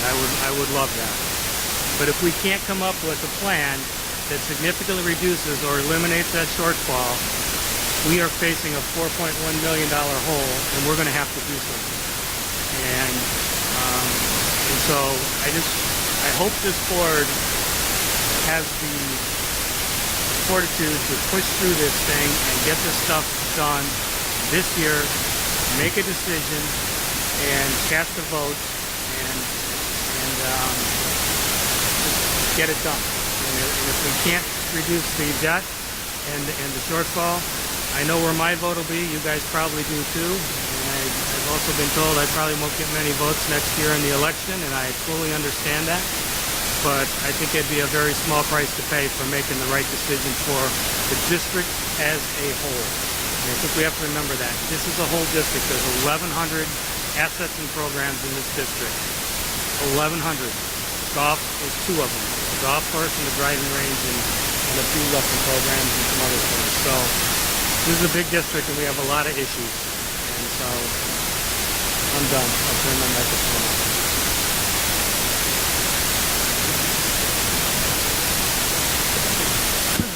I think one thing that we heard tonight and heard in the prior meetings from both the association and from some of the other members of the community is, you know, what's the goal? What do you need us to do to get to the point where we can operate a golf course beyond 2018? We don't have that answer, but we owe you that answer. And I think as a group, we need to work at coming up with, you know, what is that?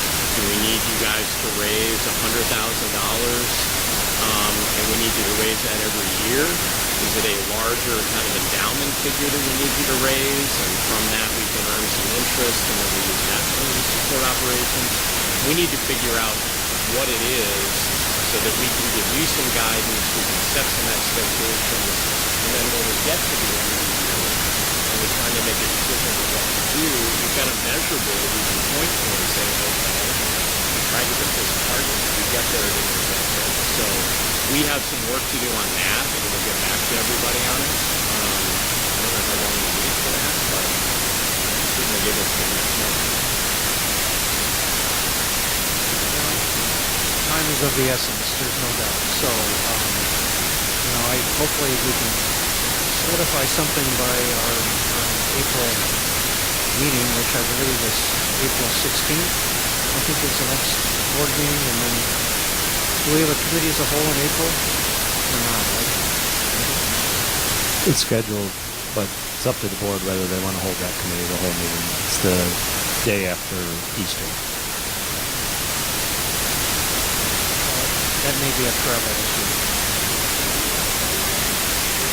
I guess would that be a committee as a whole? It'd be a committee of the whole. I mean, so could we have that discussion if we're finding some particular directive on the fundraising goals?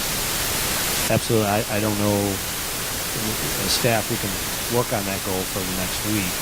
So the facilities and program committee level. Yeah. Oh yeah. You could do it at either the committee of the whole meeting, facilities and programs committee, or finance. So why don't we do it at the facilities committee meeting? Let's hold one before the next board meeting. Okay. So staff, you guys will have to do some work before that to help us. We then can come up with a recommendation at that meeting, get it voted on at the board level, and then we can communicate out to the public. Yeah, at that same meeting, we're going to be bringing Billy Casper Golf to discuss marketing as well. So that was, I think, scheduled. At which meeting? At your facilities and programs committee meeting. Okay. So that ties in, I guess. All right. Good. Okay. 9 is of the essence. There's no doubt. So, you know, hopefully we can solidify something by our April meeting. We have some work to do on that. But I think other comments from fellow commissioners? Well, then we'll close this unfinished business. And before we move forward with the rest of the board meeting, let's take a 5-minute break. I'm sure we can all use a little one here. So, thank you, everyone.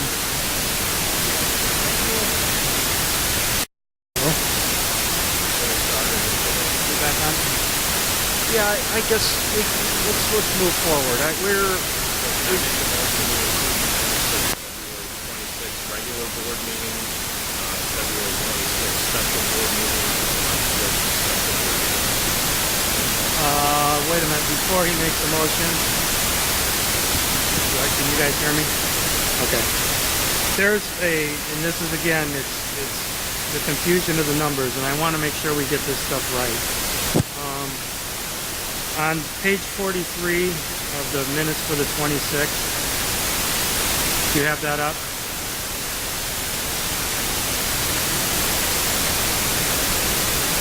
It reads that the financial, it's in the third paragraph down, page 43.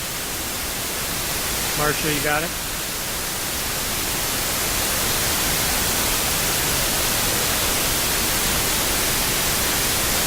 Okay. It reads the financial loss of the golf club for the past 12 years has been $3 million. That's fine. And the projected, I want to just say shortfall going forward totals $5.4 million, comprised of $2.7 million of operating losses and $2.7 million of identified capital needs. I think it's really important because we just can't say it's losing 5.4. That's just not an accurate statement.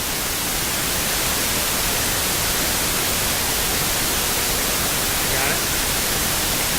And it's going to be the same comment in the exact same thing in the March 5th is the exact same sentence in the exact same place. I'd like that clarified too, and then I'm good with the minutes.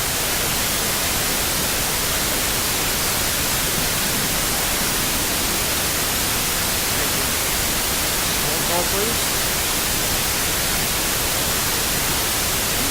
Commissioner Earhart, Commissioner Gordon, Commissioner McHenry, Commissioner Mossbarger, Commissioner Patera, Commissioner Wallace. Yes. President Douglas. Yes. Okay, moving on to the consent agenda. I have a motion to accept March 1 and March 19th, 2018 payables. Second. Roll call, please. Who made the initial motion?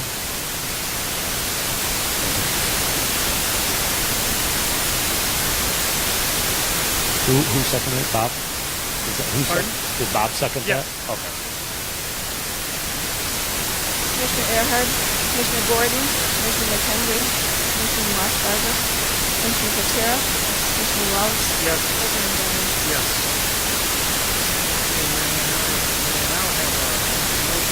March 1 and March 19th, 2018 payables.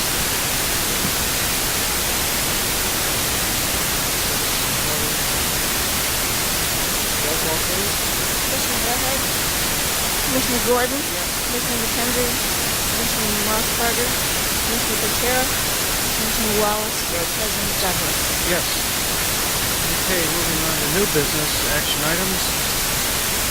Ordinance 2018C, combined budget and appropriation. Page 76 of the package. So as stated, this is from the public hearing, and what we do is increase it by 20%. And that's not required. We could do 10%, 20%, but that's what the board has done over the years.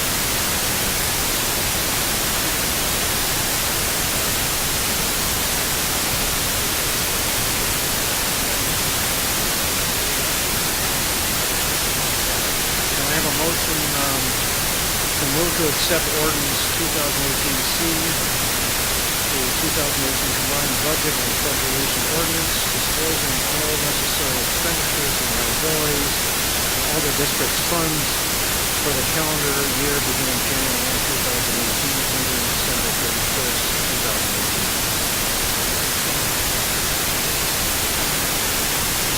And a roll call, please. Commissioner Earhart, Commissioner Gordon, Commissioner McHenry, Commissioner Mossberger, Commissioner Patera, Commissioner Wallace, President Douglas. Yes. Okay, moving on. Energy agreement, natural gas approval.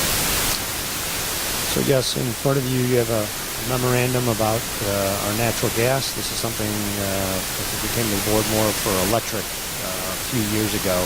So I think we had Bill Sloss out to explain what he does and his role. So we're always trying to find more money, and by doing this, getting a jump on this, we have the opportunity to save some money in the long run. So we recommend the 24-month. That was more advantageous.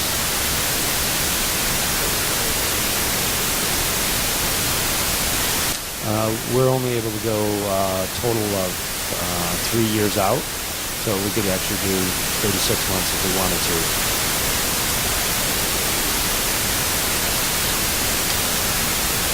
We can. I think sometimes just prices fluctuate, so we thought 24-month was our best deal, knowing where prices may go in the future, but who doesn't know. So if we want to lock in at 36, we could absolutely do 36.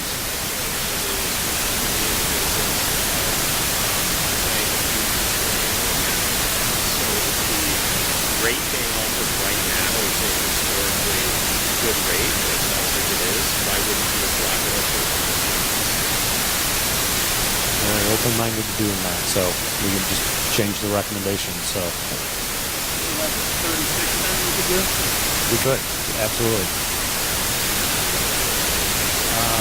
All of our agreements need to be 3 years by law, that's just the code. Okay.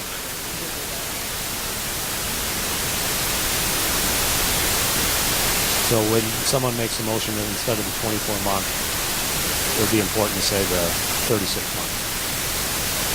Any more discussion on that?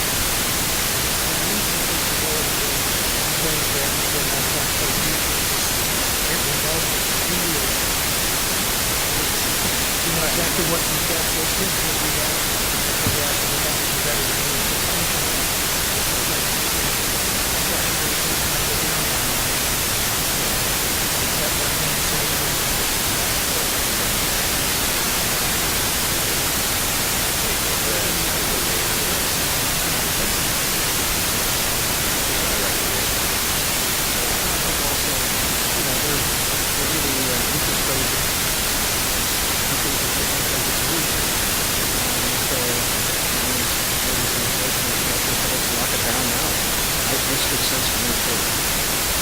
So, may I make a motion to authorize the executive director with the attorney review to sign a contract with Center Point Energy for a period of 36 months beginning September 2018 for natural gas. Second. Roll call, please. Commissioner Earhart, Commissioner Gordon, Commissioner McHenry, Commissioner Mossberger, Commissioner Patera,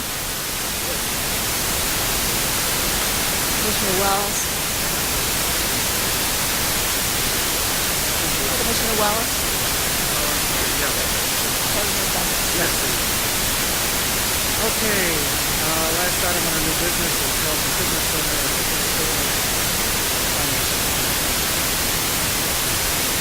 So back in the board meeting, the special board meeting on February 5th, the board approved the purchase of 21 pieces of new equipment with trade-in for a total amount of $47,045. Cheryl went out and received financing proposals. We received 2 proposals, one from PNC Equipment Finance LLC and the other from Lake Forest Bank and Trust. The PNC finance proposal was a 4-year lease with 6% interest rate. Lake Forest Bank and Trust, their proposal was a 4-year loan with a 5.5% interest rate.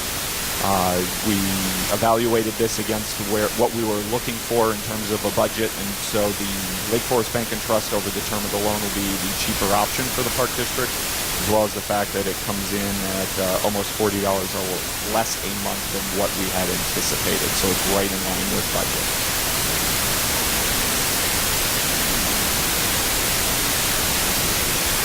we had forecasted to move in this direction with regards to financing it.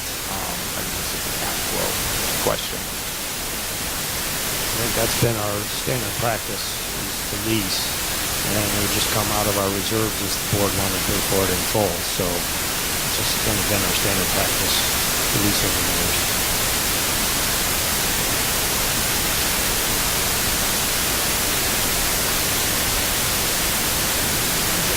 I'm just trying to remember that lease. Is that them coming out of operating? That comes out of operation. Yeah, so that payment comes out of the operation. So if choose not to do the lease, you would take it out of the capital fund. So it would come out of the reserves.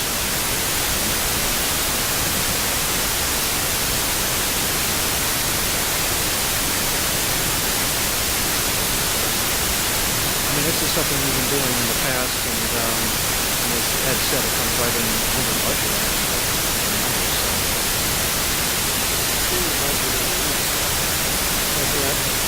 Yes. Yes, as a lease.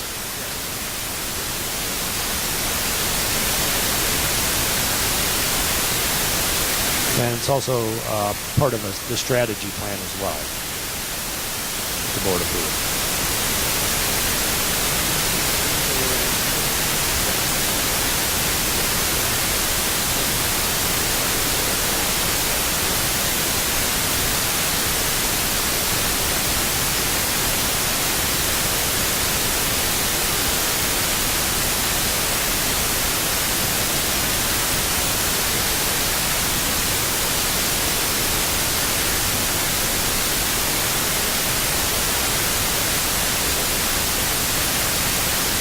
I believe the Finance Committee hasn't established any threshold, or we haven't established any policy for that. I think we've just been going about that to help our capital fund out, knowing that we have a lot of capital needs in many years, as the board talked about. So. Yeah, I mean, we talked earlier, we've only got $1 million of capital reserve, and we need to protect that, and I understand it costs, financing costs to do that, but that's just part of what we got to do. I would love to take action on it.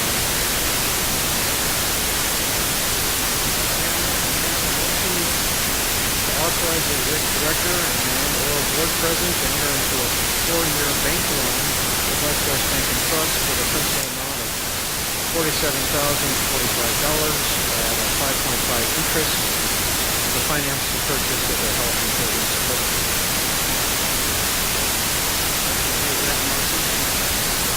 Second. So moved.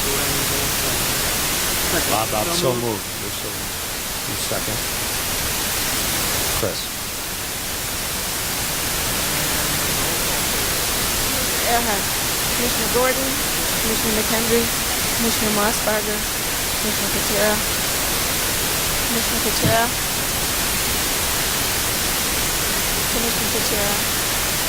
Commissioner Wallace, yes. President Dallman. Yes. Okay, communications. Comments? Nope. Verbal communication, staff. None. It's gotten late enough for it. Any comments at all? Glad to see we're at 81% of golf event revenue already. That was good. I like that. Well, no comments from committees. I have nothing to report. I'll go to motion to adjourn.